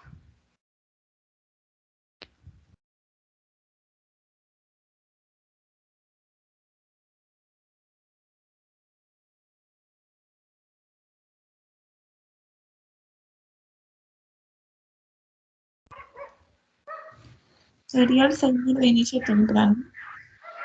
Sí, a ver. Sí, efectivamente, de inicio temprano. ¿Por qué? Porque tengo el antecedente familiar de demencia de inicio temprano. O sea, esto va a ser hereditario, ¿no? Esto va a ser hereditario, va a tener asociación a mutaciones en algún gen de las presinilinas, ¿no? Ya sea 1 o 2. Entonces, y además me dice que hace 3 años presenta olvidos frecuentes, o sea, a los 63 ya tenía olvidos frecuentes y ahorita a los 66 años ya está, por así decirlo, en la etapa intermedia de la enfermedad. Quiere decir que esto ya debía haber iniciado antes de los 60 años. Probablemente el paciente ha tenido ya síntomas tempranos, o sea, los primeros síntomas leves de la enfermedad, a eso de los 58, 59, ¿no? Que no es la edad usual para empezar la enfermedad, porque acá con estos síntomas que está diciendo ya estaría como que en el estadio intermedio de la enfermedad y por lo tanto ya lleva algunos años, ¿no? Ya que ya empezó como los 55, 58, 59. Y por los antecedentes familiares, pues obviamente ese tipo de Alzheimer de inicio temprano. ¿Ya? Inicio temprano, como ya les dijo, no es lo mismo que estadio temprano. Estadio temprano se refiere a la gravedad de la enfermedad, o sea, en qué grado está, y inicio temprano se refiere a que inició antes de tiempo, o sea, como una edad más joven, e inicio tardío, que es decir, la edad mayor de 60 años que recién está empezando cuando ya es avanzada la edad, ¿no? Eso es lo que quería especificar cuando les expliqué anteriormente. Lo cual han marcado muy bien la clave, la persona que participó, muy bien, excelente. ¿Ya? Entonces, ha habido varios estudios, que es lo que el doctor ha puesto aquí, que prácticamente es la asociación del volumen hipocampal, ¿no? Que predice, ¿no? Que funciona como un score predictor, como línea de base de los cambios de los volúmenes del cerebro, ¿no? Y a través de la cognición para ver qué tan saludable están los adultos mayores. O sea, en otras palabras, si yo ya tengo qué sé yo, a partir de los 60 años, ¿no? Me tomo una resonancia magnética a los 60 años simplemente como descarte para ver cómo está mi volumen cerebral, ¿no? O sea, cómo está el volumen cerebral. Acá está mi cerebrito. Y se supone que yo, esto fue más o menos hecho de los 55 años, estoy tomando simplemente para descarte. De ahí me tomo otra, ¿no? Otra resonancia a eso de los 60 años, ¿no? Y veo que ha reducido su volumen, ¿no? Ya, a los 65 años. Y luego me vuelvo a tomar otra a los 70 años, ¿no? Y encuentro que la reducción, ¿no? Es mucho mayor. Entonces, esto me está diciendo que, bueno, desde la primera toma a los 65 años, la reducción del tamaño, ¿no? Sobre todo de la parte hipocampal, ¿no? No solamente de la corteza, sino que el hipocampo se ve por la parte de atrás, ¿no? Que está reducido en tamaño o está atrofiado. Entonces, esto me sirve como factor predictor, es decir, esta persona puede que tenga un tipo de demencia de tipo Alzheimer, pero tengo que medir sobre todo, ¿qué cosa? El volumen hipocampal. ¿Ya? ¿Quiénes miden el volumen hipocampal? ¿Se mide aquí en Perú? No, pero es que decirles, no lo hacen en otros países tal vez, que tienen mayor conciencia de que la demencia más común en los adultos mayores es la del tipo Alzheimer y que se debería medir el volumen hipocampal como indicador temprano y saber cuándo empezar a dar tratamiento para dar calidad de vida, porque esto no tiene cura, ¿no? Pero de todas maneras, iniciar con el tratamiento lo más rápido posible para que evitar que siga perdiendo sus capacidades cognitivas. Y como factor predictor sería el volumen hipocampal, ¿no? Pero no se hace aquí en Perú. Luego tenemos sobre todo el estrés y la función ejecutiva. ¿Qué quiere decir? Que las personas que han vivido en situaciones de estrés muy severas, ¿no? Se ve que cuando sean viejitas van a tener alteradas la función ejecutiva. ¿No? Esa función donde haces tus cosas por ti mismo, planeas, resuelves, ¿no? Se ve afectada cuando has vivido en situación de estrés. Por eso se considera que el estrés y la cognición están muy influenciadas, ¿no? Por eso me habla acerca de la fisiología del estrés, ¿no?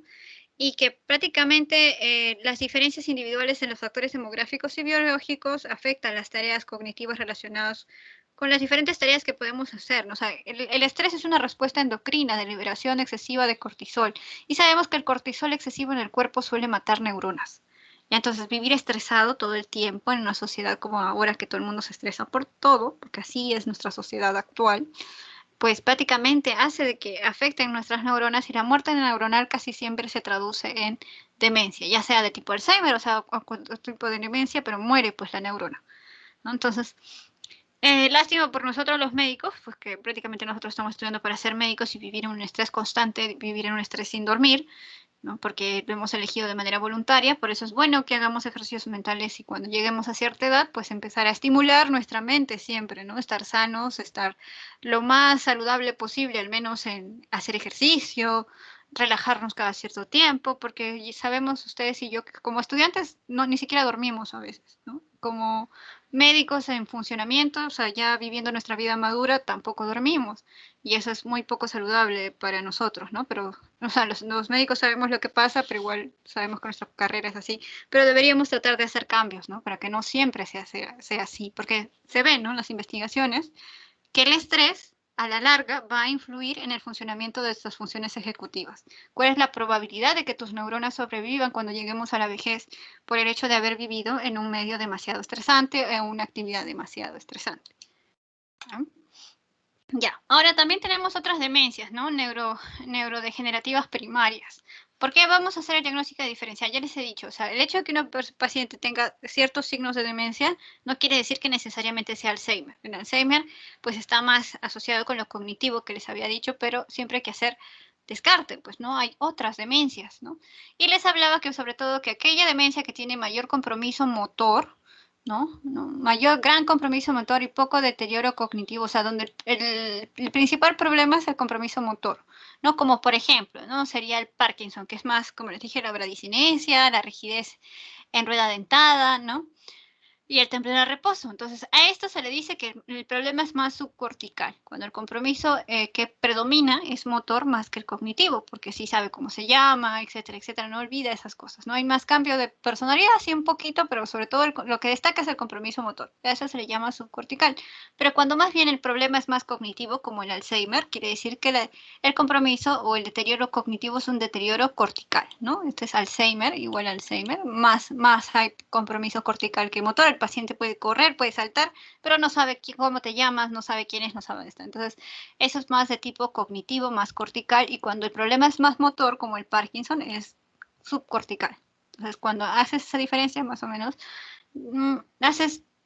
es más fácil hacer el diagnóstico. Como por ejemplo, hay demencia subcortical y demencia cortical, que les estaba diciendo. Demencia subcortical más parkinsonismo, o sea, ¿se acuerdan cuál es el parkinsonismo? Bradicinesia, temblor a reposo y ¿cómo se llama? Rigidez, ¿no? ¿Qué es lo que destaca? O sea, temblor a reposo, rigidez, por eso se llama parkinsonismo. Pero además de esto, a los cuerpos de Lewy se le asocian otros síntomas, ¿no? Como cuál es la alucinación y que tiene inestabilidad postural los primeros 3 años de vida. O sea, empieza cayéndose cada rato, ¿no? Se cae, no tiene estabilidad. El problema prácticamente es motor, ¿no? Porque no está estabilizando o no está coordinando de manera adecuada su movimiento, es más motor.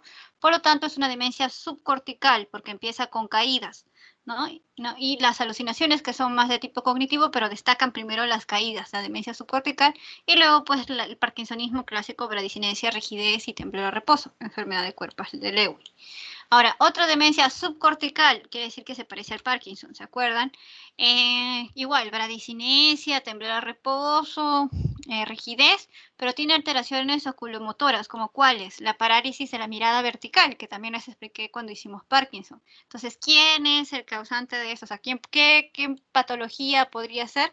Pues era, ¿se acuerdan? Parálisis progresiva. La parálisis supranuclear progresiva, ese era el nombre, ¿se acuerdan? Cuando hablábamos de parkinsonismo más la alteración oculomotora, que es la parálisis de la mirada vertical, ¿no?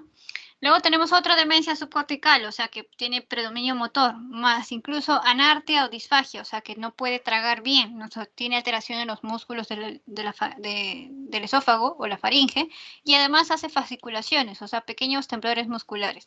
Está asociado más con la esclerosis lateral amiotrófica, ¿no? Porque está agregándole, ¿no?, a lo subcortical, que puede ser de movimiento, las fasciculaciones, la anartia y la disfagia. Ahora, otra demencia subcortical quiere decir que predomina más el compromiso motor y además tiene historia familiar, o sea, tiene antecedente familiar. Y además tiene una alteración tanto de hígado y como cerebro, ¿no? O sea, tiene una disfunción tanto hepática como cerebral.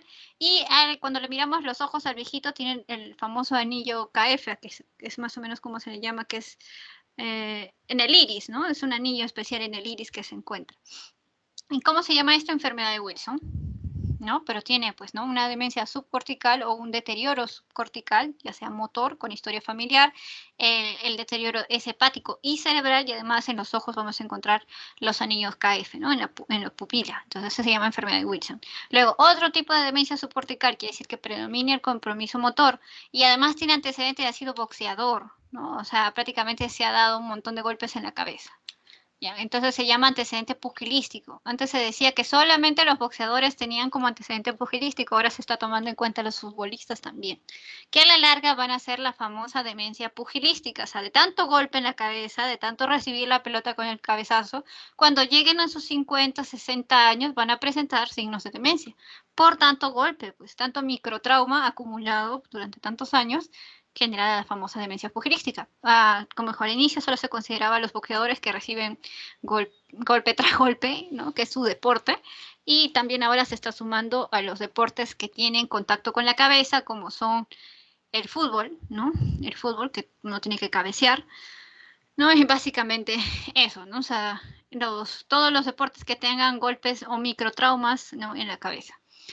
Ahora, cuando hablamos de las demencias corticales, o sea, que predomina más el deterioro cognitivo de la memoria, el habla, la planificación, la organización, más alteración del comportamiento y la personalidad. O sea, si la paciente tiene un problema de memoria, ¿no?, un problema de planificación y además ha alterado su personalidad y comportamiento, si era una persona tranquila y bastante moderada, ahora de la nada se despista en la calle, ¿no?, porque su personalidad ha cambiado, ahora es extrovertido, lo que era introvertido, toda su vida fue introvertido, pero ahora es extrovertido de la nada, empieza a hablar con extraños, ¿no?, socializa más, ¿no?, y su comportamiento está alterado. Entonces hablamos de una demencia frontotemporal, ¿no? Porque estamos hablando que es más, el compromiso es cognitivo, más que motor. Por eso es un deterioro cognitivo, un deterioro cortical, en vez de subcortical. El subcortical es más compromiso motor. Ahora, otra demencia de tipo cortical, o sea, además de las funciones superiores, más marcado de memoria, pues si la memoria es lo que destaca, ¿no?, aparte de los olvidos, aparte de que no pueda planificar, no puede organizarse, pues la enfermedad de Alzheimer, que destaca la marcada pérdida de memoria. Otra también, deterioro cognitivo, ¿no?, deterioro cortical rápido, o sea, una demencia cognitiva rápidamente progresiva, que a esta se le asocian las famosas mioclonías, pues la de Creutzfeldt-Jakob, ¿no?, la demencia rápidamente progresiva de Creutzfeldt-Jakob asociado a los priones. ¿Ya? Ahora tenemos una demencia también de tipo cortical o subcortical, o sea, que puede tener cualquiera de los dos, y antecedente de alguna enfermedad venérea, como la sífilis o el VIH. Por ejemplo, ustedes saben que la sífilis tiene 3 estadios, ¿ya? Y la sífilis se debe, a la primera etapa de la sífilis, le sale el famoso chancro duro, ¿no?, en los genitales, y luego se desaparece, y la persona que tiene la sífilis dice, pues ya me curé, ¿no? Entonces ya me curé, ya, se desapareció. Pero luego resulta que la sífilis, ¿no?, que está se oculta bastante en el cuerpo, en los ganglios, ¿no?, y empieza a viajar. Y a través de los ganglios va a llegar con los años, en su tercera etapa, al sistema nervioso, ya produciéndome las alteraciones ya de tipo deterioro cognitivo, deterioro subcortical. O sea, puede hacerme tanto el deterioro cognitivo de falta de planificación, organización, memoria, ¿no? Como también de afectación motora, ¿no? Pero tiene este antecedente de haber tenido sífilis. Ya incluso la demencia de tipo VIH está clasificada acá, ¿no? Usualmente decimos que es subcortical en el caso del VIH, ¿no? Con su antecedente de tener VIH, obviamente. Luego tenemos aquel deterioro que es cortical o subcortical, pero que tiene factores de riesgo con una focalidad. ¿A qué se refiere? Que yo tengo un factor de riesgo como que hipertensión, diabetes. Si soy hipertenso, en cualquier momento cualquiera de mis arterias se puede reventar, ¿no? Y puede haber tenido en cualquier momento, en cualquier parte del cerebro, un derrame cerebral. O si tiene diabetes, ¿no? También puede generar trombos, o sea, puedo tener una isquemia, una ACV, ¿no? Una ACV en cualquier parte de la arteria, ya sea en la parte de la corteza, por eso dice que está el compromiso cortical, si la arteria afectada, pues estaba en la corteza, o subcortical, si la arteria que fue afectada estaba pasando por la subcortical. Entonces, pero yo tengo antecedente, una focalidad, y en la resonancia magnética, pues lo voy a ver, ¿no? Que hay una ACV antiguo con factores de riesgo de hipertensión y diabetes, se le llama demencia de tipo vascular, ¿no? Entonces, prácticamente este es el resumen de todas las demencias habidas y por haber que se pueden tomar en cuenta para poder tener un diagnóstico más claro y observar a nuestros abuelitos. Y pues están los famosos Parkinson Plus, pues del que ya les había hablado cuando llevábamos el Parkinson, ¿no? De la parálisis supraprogresiva, que está asociada a inestabilidad postural, pero la palabra clave, ¿cuál era? La parálisis de la mirada vertical, ¿no? Que esta es una demencia de qué tipos es subcortical. ¿Por qué? Porque tiene su problema principal, aparte es la inestabilidad postural, o sea, la parte motora, y pues se le suma los síntomas del parkinsonismo, ¿no? La bradicinesia, temblor al reposo y la rigidez en rueda dentada. También está la atrofia multisistémica, que se suma a inestabilidad postural, que también es subcortical porque es motor, ¿no? Y las disautonomías graves, ¿no? Problemas del sistema simpático y parasimpático. La demencia por cuerpos de Lewy, que se asocia a la demencia precoz, o sea, muy rápido, antes de la edad. Alucinaciones, pero también, sobre todo, tienen el parkinsonismo, ¿no? Que es bradicinesia, rigidez en rueda dentada y temblor a reposo. Y pues el temblor en ascensión. O sea, todos los tipos de parkinsonismo que ya vimos se consideran dentro de las demencias, pero demencias subcorticales, ¿no? Aquí tenemos un casito, que eso ya lo hemos visto en la clase también de Parkinson. Es una paciente mujer de 54 años que consulta por petición familiar porque en los últimos 3 años, de forma lentamente progresiva, le advierten haber presentado múltiples caídas sin causa aparente. O sea, empezó cayéndose de la nada. Su forma de caminar se había modificado con pasos cortitos, mostrando especial dificultad en los giros. O sea, se mueve muy lento la señora y se les es difícil girar, ¿no? Se cae. Le apreciaban lentitud en todo tipo de movimientos y la encontraban rígida, especialmente en la actitud de la cabeza. Al examen neurológico se objetiva parálisis de la mirada conjugada vertical. Clave. El siguiente caso es la descripción de qué tipo de síndrome parkinsoniano. La A, parálisis supranuclear progresiva. Sí, esa misma. Y eso también ya lo vimos en Parkinson, esa pregunta le he sacado de ahí. Y ya, con eso le sacan. Ahora, la demencia que ahorita está en boga, que también, aparte de la de Alzheimer, este es el tipo de demencia que también se puede presentar en personas jóvenes. Bueno, no tan jóvenes, lo que quiero decir adultos maduros, pues, ¿no? De 40 a 50 años, antes de llegar a la vejez como tal. ¿Por qué? Porque está asociado a factores de riesgo, pues la de vascular, como diabetes, hipertensión, ¿no? Son trastornos cognitivos asociados a una enfermedad vascular, como la demencia multiinfarto, ¿no? O sea, el hecho de haber tenido varios infartos en diferentes áreas, ¿no? Como muchas áreas, ¿no? O sea, varias áreas chiquitas, multiinfartos. Demencia por infarto estratégico, ¿no?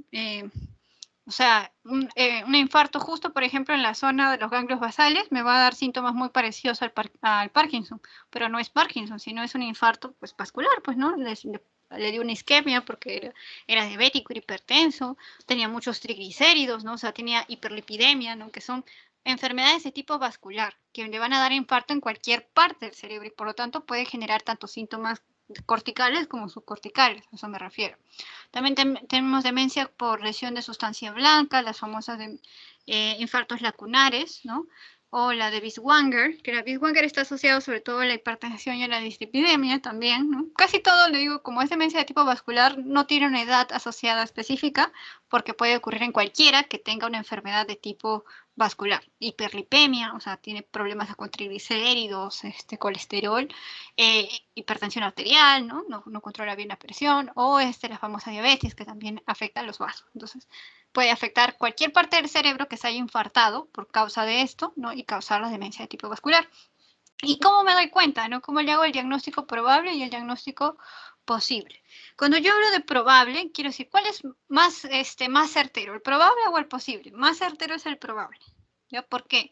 Uno, porque estoy observando la demencia como anamnesis, como signos y síntomas de demencia, o sea, se olvida, no recuerda algunas cosas, dificultad para hablar, ¿no? Disartria, ¿no? Y además veo que tiene una enfermedad cerebrovascular, o sea, tiene un ACV o SB, como le quieran decir, ¿no? Y lo puedo ver ¿dónde? En la neuroimagen, lo estoy viendo. Por eso probable es mucho más certero que el posible, ¿no? Porque acá lo estoy viendo el foco donde tuvo su infarto antiguo, ¿no? Entonces veo la enfermedad cerebrovascular que ha tenido. Ajá. Empiezo primero con signos y síntomas con la demencia, ¿no? El paciente se olvida, hace sus cosas, no habla bien, cambió la personalidad, se ha vuelto más renegón, qué sé yo. Veo en su resonancia magnética o en su tomografía, en este caso, sí, hay un infarto antiguo, efectivamente. Y también hay una relación entre la demencia y la enfermedad vascular. Por ejemplo, un inicio de 3 meses, pues ACV. O sea, mi paciente, mi tío, mi papá, mi abuelo tuvo un ACV, ¿no? Entonces se recuperó, ¿no? Quedó un poquito con parálisis en mi cuerpo, por ejemplo, pero ya han pasado 3 meses y aparte de esa secuela de que no puede mover un poco menos, mueve menos una parte del cuerpo como el brazo, la pierna, cambió su personalidad, ¿no? O ya no recuerda muchas palabras, o se olvida, ¿no? O está muy lábil emocionalmente, ¿no? Llora de todo, se queja de todo, está muy renegón cuando era una persona bastante sociable, ¿no? Y eso ha empezado a ocurrir 3 meses después de su ACV, ¿no? Poquito a poquito se ha ido agravando. Entonces, esto se asocia aún más a que sea una demencia de tipo vascular. Y además que hay un deterioro cognitivo abrupto o progreso escalonado, ¿no? O fluctuante de los déficits, ¿no? Entonces, sobre todo, como les digo, la demencia tipo vascular tiene estos antecedentes, ya sea ACV, y el ACV ya saben cuáles son sus causas: hiperlipemia, obesidad, diabetes e hipertensión arterial, ¿no? Tiene estos signos antes de haber generado la demencia. O sea, la demencia aparece mucho después, ya sea de su ACV o mucho después de tener estos antecedentes de larga data de diabetes o hipertensión. Ya este es el probable, porque voy a observar el foco en la neuroimagen, además de los signos y síntomas. ¿Cómo sería el posible? El posible es como que menos certero, porque simplemente tengo la presencia precoz de trastorno de la marcha. O sea, veo que no puede caminar bien, ¿no? Mi paciente, mi abuelo, no puede caminar bien, ¿no? Historia de inestabilidad y caídas frecuentes, ¿no? Me hace sospechar que puede tener un tipo de demencia, ¿no? Puedo sospechar de las líneas de defensas tipo parkinsonismo, ¿no? Que hemos visto que empieza con caídas, pero también tiene trastornos de la micción, urgencias, interesante. ¿Ya? Entonces, todo esto parece parkinsonismo, ¿no? O uno de los Parkinson Plus, cualquiera de esos. Pero veo que tiene parálisis pseudobulbar, o sea, de la parte del tronco. Ninguna de esas tenía problema del tronco, ¿no? Interesante. Cambio de personalidad y de humor. Entonces, esto me dice que es un diagnóstico posible de que sea una demencia tipo vascular, porque además, pues, vamos a ver si tiene el antecedente de hipertensión, diabetes, hiperlipemia, ¿no? O era obeso, ese tipo de cosas, ¿no? Pero usualmente siempre les ponen el diagnóstico probable, ¿ya? Muy poco, el posible es muy poco certero, ¿no? Porque no lo estoy viendo, simplemente tengo historia, narración del paciente. Ya. Y ahora tenemos la demencia por cuerpos de Lewy, que ya les había dicho que es un tipo de Parkinson Plus, ¿no? Empieza con una demencia de inicio gradual, ¿no? De atención, con estados confusionales sin causa, las famosas alucinaciones visuales. Siempre les ponen que el paciente ve como arañas caminando alrededor de su cuarto. Empieza con caídas frecuentes en los últimos 3 años, o sea, el paciente se cae de la nada, empieza a ver arañas que no existen en su cuarto, ¿no? Que se consideran como demencia, olvidos, cambios de personalidad, parkinsonismo, la rigidez en rueda dentada, la bradicinesia, quiere decir que está lento. Y ¿de qué me estoy olvidando? Bradicinesia, rigidez en rueda dentada, el templo del reposo, ¿no?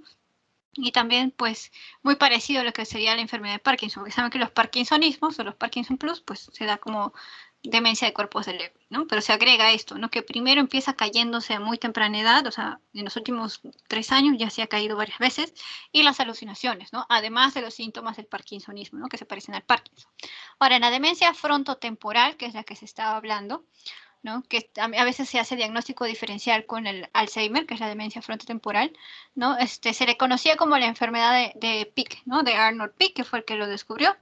¿no? Describía un caso de atrofia cerebral focal asociado a trastornos del lenguaje y a demencia progresiva. Como Arnold Pick lo encontró y encontró ciertos cuerpos, ciertas inclusiones a las que llamó cuerpos de Pick, ¿no? Esta demencia frontotemporal clásica, ¿no? O la enfermedad de Pick.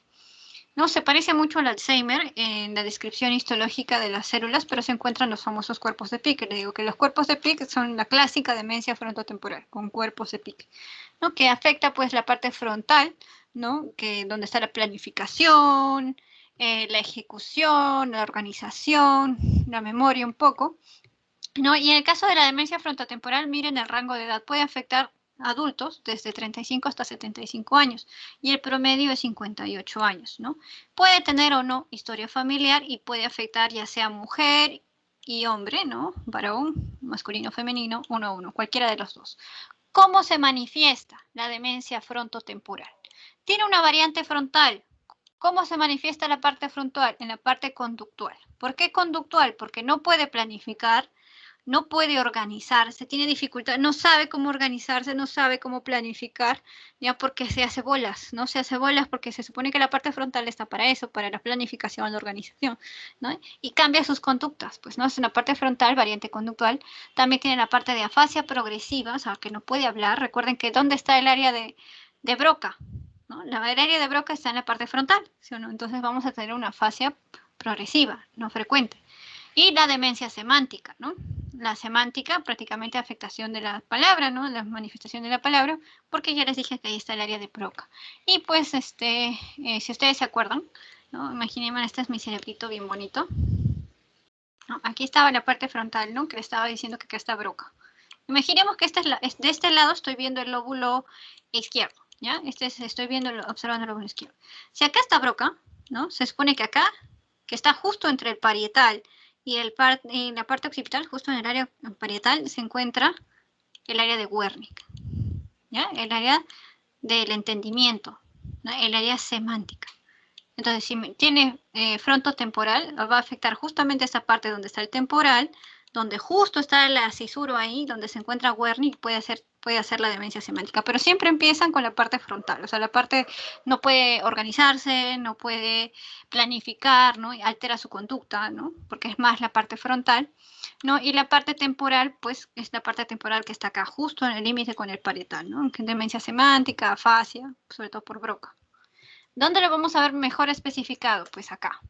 Ya, cuando es afectación solamente de la parte frontal, ¿no? Por ejemplo, que tiene variantes la frontotemporal, si solamente hablamos de la parte frontal tiene zonas también, ¿no? Entonces, ¿cómo lo vamos a dibujar acá? Vamos a dibujar la parte frontal del cerebro, ¿ya? A ver, ¿dónde está?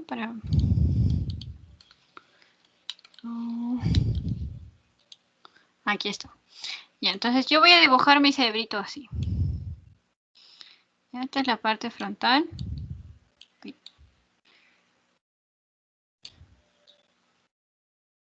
Ya, esta es la parte frontal, que se supone que está más para acá, ¿sí? Y así, ¿no? Esta es la parte frontal, ya que se supone que esta es la cisura longitudinal que está acá. Ya. Si este es el área frontal, ¿no? Este es el área frontal, nos va a tener un área dorsolateral, o sea, quiere decir que esta parte, ¿no? Toda esta parte del área frontal. Y de ahí tenemos una parte orbitofrontal, porque por acá, justo por debajo, va a pasar ¿qué cosa? El nervio óptico, ¿no? Justo en esta parte de acá. Entonces, esta parte de acá cuando se afecta, se llama orbitofrontal, se supone. Y de ahí tenemos una parte frontomedial, o sea, una parte que no es exactamente que está conectada con la parte de los ojos, pero es esta zona de acá. Pero voy a poner de otro color para que se diferencie. Ya, mejor vamos a borrar esto de acá. Voy a dibujarlo mejor. Puntero, pluma.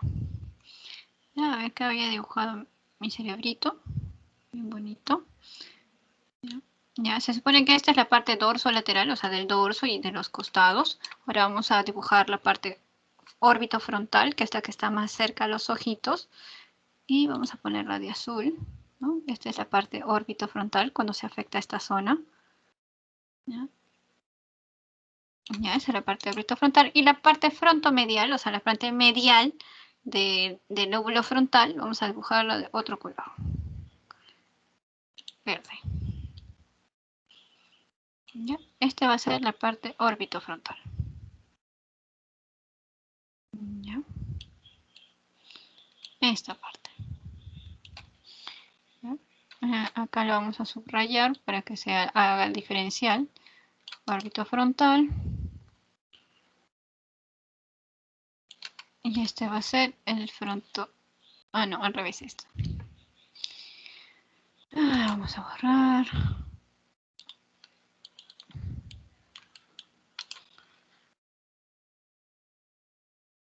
El azul es orbitofrontal.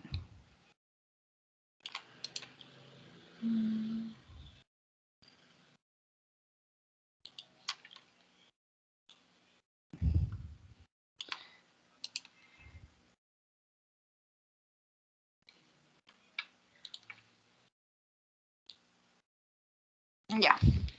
Con eso hacemos la diferencia. Todo esto es del lóbulo frontal, simplemente que tiene áreas, pues no tiene partes. En la parte dorsolateral, que vendría a ser toda esta parte que está de rojo, pues la parte dorsal y la parte lateral del lóbulo frontal, pues están sobre todo las capacidades ejecutivas del juicio, de organización, ejecución, irritabilidad, inercia y apatía. ¿No? ¿Qué quiere decir apatía? Apatía quiere decir que tiene un desinterés por las cosas, se pone irritable el paciente, no puede organizarse, no puede ejecutar sus acciones planeadas, no tiene buen juicio, o sea, no tiene sentido común, por así decirlo, cuando la afectación es frontal, pero del lado de la parte dorso-lateral. Ahora, ¿qué pasa si la afectación es órbito-frontal, que es la parte donde está justo al costado de los ojos? Pues es órbito-frontal, que pertenece sobre todo al área frontal todavía. Entonces, prácticamente ahí es donde se manifiesta la agresividad y la hilaridad. O sea, de la nada el paciente es mucho más agresivo o se ríe de la nada, tiene alteración en el comportamiento ya, pero el comportamiento agresivo y de la risa. Se ríe de todo sin sentido. No hay sentido por qué reírse, se ríe. O se pone agresivo, violento. De la nada, ¿no? Entonces, si esos son los síntomas principales, se le llama órbito frontal. En cambio, el dorso lateral está hablando de no solamente está irritable, sino que también está desinteresado y no puede organizarse, no tiene capacidad ejecutiva, no tiene buen juicio, o sea, no tiene sentido común, dorso lateral. Órbito frontal, agresivo o se ríe de la nada. Frontomedial, que es esta parte de acá, ¿no? Que no está al costado de los ojos ni tampoco pertenece a la parte dorsal o lateral, ¿no? Más bien acá vamos a encontrar que se manifiesta como apatía, como mutismo. Algunas veces se confunde la demencia del lóbulo frontal con la esquizofrenia, que hacen estados catatónicos, o sea, que es mudos, no mira hacia el vacío y no te responde, ¿no? No se mueve, hipocinesia, escaso movimiento y apatía, mutismo. No presta atención, está callado, mirando hacia un lado, y también tiene alteración del pensamiento abstracto, con incapacidad para resolver problemas, pero sobre todo destaca el mutismo, casi parecido a la catatonía de la esquizofrenia, ¿no? Está hipocinético, no se mueve y está mudo mirando al vacío, ¿no? Pareciera como una crisis de ausencia, ¿no? Pero sabemos que las crisis de ausencia son de niños. En este caso está como catatónico, parecido mucho a los esquizofrénicos que hacen catatonismo, ¿no? Porque no se mueve y está totalmente desinteresado a cualquier estímulo que tú le muestres, no presta atención, ¿no? Cuando es el problema frontomedial. ¿Qué han preguntado más? Han preguntado por la parte dorsolateral. O sea, el dorsolateral se relaciona más con lo que vendría a ser el buen juicio, ¿no? El sentido común, la organización, está irritable, está apático, pero sobre todo el sentido común y las capacidades ejecutivas, ¿no? Sentido común. El dorsolateral ha sido el más preguntado. Ya, entonces vamos a ver alteración sobre todo de la conducta, ¿no? Cuando hablamos ya en sí frontotemporal, ambas, ¿no? Esta es la parte frontal, ¿no? Cuando decimos que solamente tiene la afectación frontal, ¿no? Y cuando tiene la afectación frontotemporal, ahora sí tenemos alteración de la conducta, incapacidad para presentar emociones básicas y sociales de forma apropiada, desinhibición, está apático, desinteresado, tiene alteraciones de la planificación, no resuelve problemas, pobre poder de abstracción, escasa flexibilidad mental.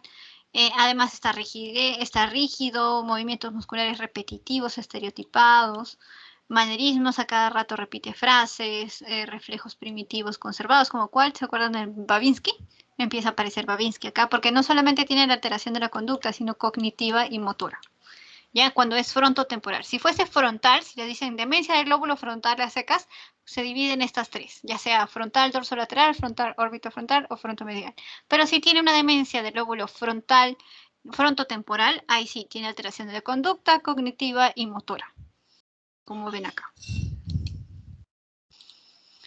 ¿Cuál es el tratamiento? Entonces, ya les hablé de todas estas demencias habidas y por haber, más importantes, porque hay otras que no he mencionado, pero que no son destacables en este caso. Bueno, entonces, no hay ningún tratamiento, lamentablemente, no hay. No existe tratamiento que pueda curar la demencia o revertir su evolución. O sea, si ya donde ya llegó y donde ya lo descubrieron, ahí se queda. Lo ideal es tratar que no avance más, porque no hay tratamiento que cura o revierta su evolución. Entonces, ¿qué rayos hago con mi abuelito que está así, mi tío que está así, mi papá que está así, qué sé yo? Entonces, tratar de diagnosticarlo lo más antes posible, para que el momento en que lo he encontrado, en este momento precoz, iniciar el tratamiento. Porque ya les he dicho, no lo puedo revertir y no lo puedo curar. Entonces, ¿qué es lo único que puedo hacer? Detenerlo ahí donde lo he encontrado. Entonces, por eso lo ideal sería encontrarlo antes para darle tratamiento lo más antes posible. Tratar de que esté en una buena condición física, ¿no? De la cognición, de la actividad y que esté bienestar, calidad de vida, ¿no? Identificar y tratar si ya tiene otras enfermedades como infección urinaria, si tiene diabetes, si tiene hipertensión, si tiene otras enfermedades físicas concomitantes, si tiene escoliosis, qué sé yo, tratar también de manejar eso para que él pueda tener la mejor calidad de vida.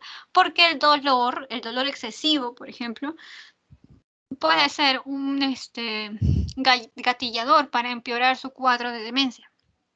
Hay que detectar y tratar los síntomas conductuales y psicológicos problemáticos y hay sobre todo que dar información y apoyo a largo plazo a los cuidadores porque los cuidadores normalmente son los familiares, no son enfermeras. Porque ya he dicho, hay pocas enfermeras especializadas en cuidado para personas con demencia, ¿no? Ahora, ¿qué más? ¿Qué le podemos dar? Entonces, ya sé que no tiene cura, ya lo sé, ya. ¿Qué hago? Pues entonces, ¿no? ¿Qué le puedo dar como médico? Le puedo dar a los medicamentos que están, los anticolinesterásicos. ¿Por qué? Porque se ha demostrado que el neurotransmisor que está más... Ay, quiero que esto desaparezca para que lo puedan ver. No desaparece.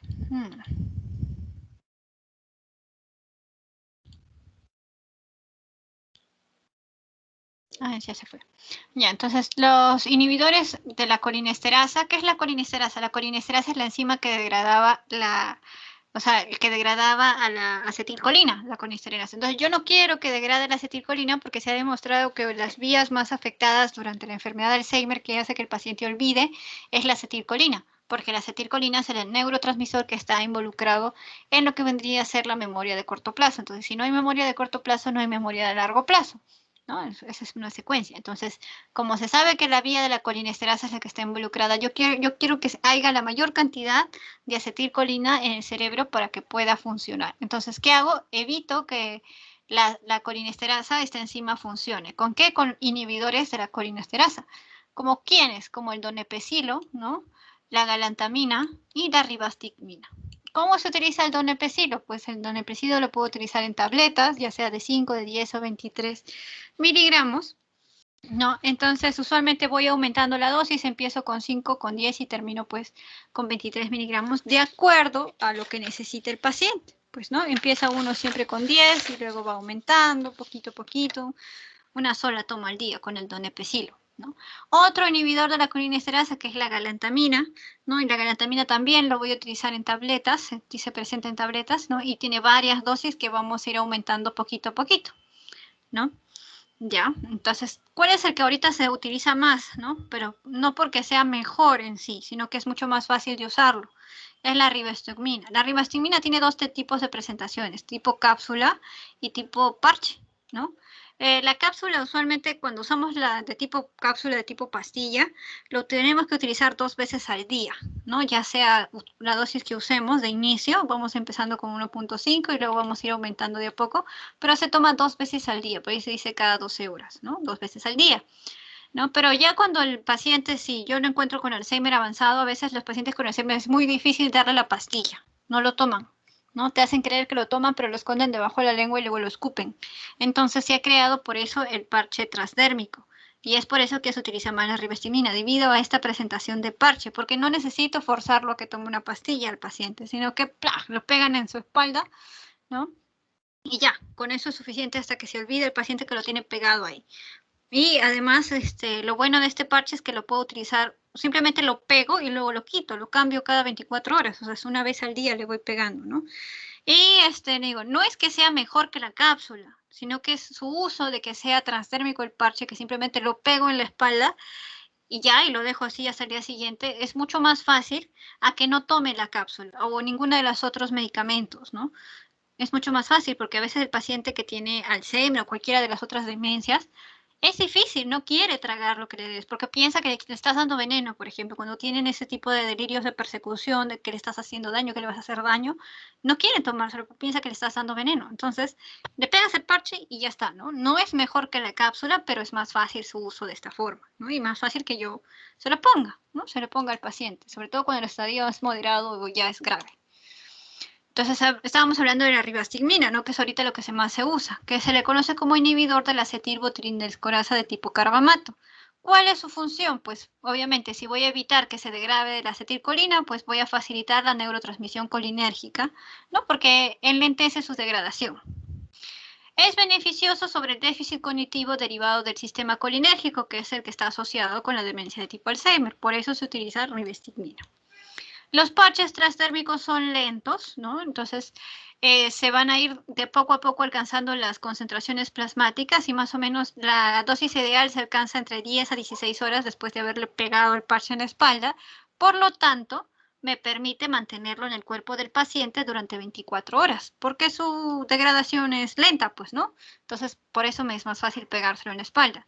Y además, ¿cuál es lo bueno de la ribastigmina? Que su excreción es renal, ¿no? Es renal mientras el paciente no tenga una infección, o mejor dicho, una enfermedad renal crónica, es perfecto la ribastigmina, ¿ya? Porque su eliminación es de excreción renal y se va todo por la orina y no pasa por el hígado. Cuando su eliminación es hepática, interfiere pues con los CYP1, CYP2, CYP3, ¿no? Con todos los medicamentos que además el paciente puede estar tomando para sus otras enfermedades como diabetes o hipertensión. Todos ellos pasan por el sistema hepático, pues, ¿no? Por los CYP, ¿no? El CYP 450, el CYP no sé cuánto. Entonces, la ribastigmina más bien no hace excreción hepática, sino hace más excreción renal, que es la vía de eliminación tras utilización del parche, ¿no? 90% renal. Lo cual está bien, ¿no? Mientras el paciente no tenga una insuficiencia renal, ¿no? Ese es el problema, nada más. Ha habido estudios, ¿no? Cuando quieren comparar el funcionamiento, la efectividad entre el parche y la cápsula de ribastigmina, pues vamos a ver que mayor efectividad la tiene, o sea, mayor evidencia significativa cuando el P es menos de 0.5, lo saben que quiere decir que es significativo el hallazgo. Las cápsulas son mucho mejor, hasta cierto punto, ¿no? Son mucho mejores, ¿no? Cuando se evalúan, el ADAS-COG quiere decir que es un score que se evalúa en la capacidad cognitiva, ¿no? Se evalúa en lo que vendría a ser las actividades ¿cómo se llama? Instrumentales, y esto vendría a ser el ACDC-ADL que evalúa las actividades diarias, ¿no? De vida diaria. ¿Qué significa cognitivo, instrumental y de vida diaria? Cognitivo quiere decir cómo va la memoria, cómo va la planificación del paciente, si planifica mejor, planifica menos. Y lo que vendría a ser instrumental, cómo utiliza los instrumentos que tiene en casa para efectuar la acción. Por ejemplo, que cocine, que sepa cocinar, que sepa cuáles son los utensilios para la cocina. Eso quiere decir que tiene capacidad instrumental, ¿no? De utilizar los instrumentos para un fin. Y las actividades de vida diaria se refiere ir al baño, bañarse, lavarse los dientes. Esas son actividades de vida diaria, cambiarse la ropa. Entonces, estas actividades con el uso de parche transdérmico o con la cápsula, al parecer, tienen mejora con ambas, ¿no? Mucho mejor sería si utiliza la cápsula, pero el problema, como ya les he dicho, que muchos pacientes que saben Alzheimer de grado moderado o, por así decirlo, estadio intermedio y estadio tardío, es muy difícil dar la cápsula, entonces se prefiere pues el parche, ¿no? No es peor si tiene casi el mismo efecto, ¿no? Y mejora, pues, ¿no? Lo que vendría a ser la parte cognitiva, la parte instrumental y la parte de vida diaria, ¿no? Las actividades de vida diaria. Acá también se ha hecho la combinación. Ahora, ¿qué dosis? Ya sé que voy a utilizar parches porque es mucho más sencillo, ¿no? Los parches en lo que vendría a ser la parte cognitiva versus el placebo, hay una mejora, ¿no? Mucho mejor, más significativo cuando utilizo cápsulas que los parches, es verdad, como les digo, pero por una cuestión de que me es más fácil pegárselo y que el paciente no me lo rechace, se prefiere utilizar los parches transdérmicos. Y ya. Recuerden la ribastigmina, sobre todo, que es lo que más utilizamos. Ribastigmina, ¿no? Antes que el donepezilo y la galantamina, ¿no? También se utilizan, pero usualmente utilizamos más acá en Perú la ribastigmina. Y si no podemos usarlo en cápsulas porque el paciente es difícil, lo usamos en parches. Ahora pasamos al pasito suavecito con Tokyo Revengers, si es que lo han visto. Mis personajes favoritos, Mikey y Draken. Ya, entonces pasamos. ¿Hay alguna duda, no? Antes de pasar al pasito, ¿alguna pregunta, algo que yo no haya dicho de manera clara que quieren que les explique mejor?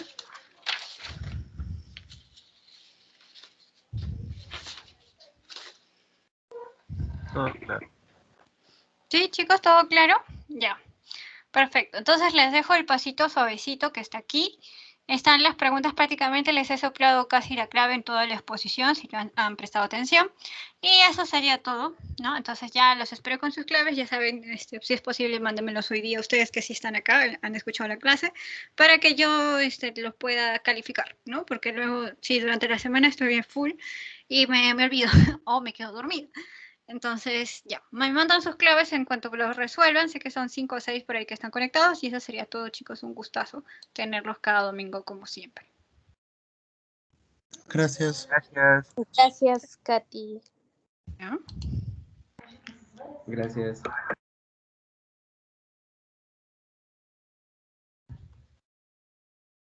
Gracias, Katy. ¿Ya?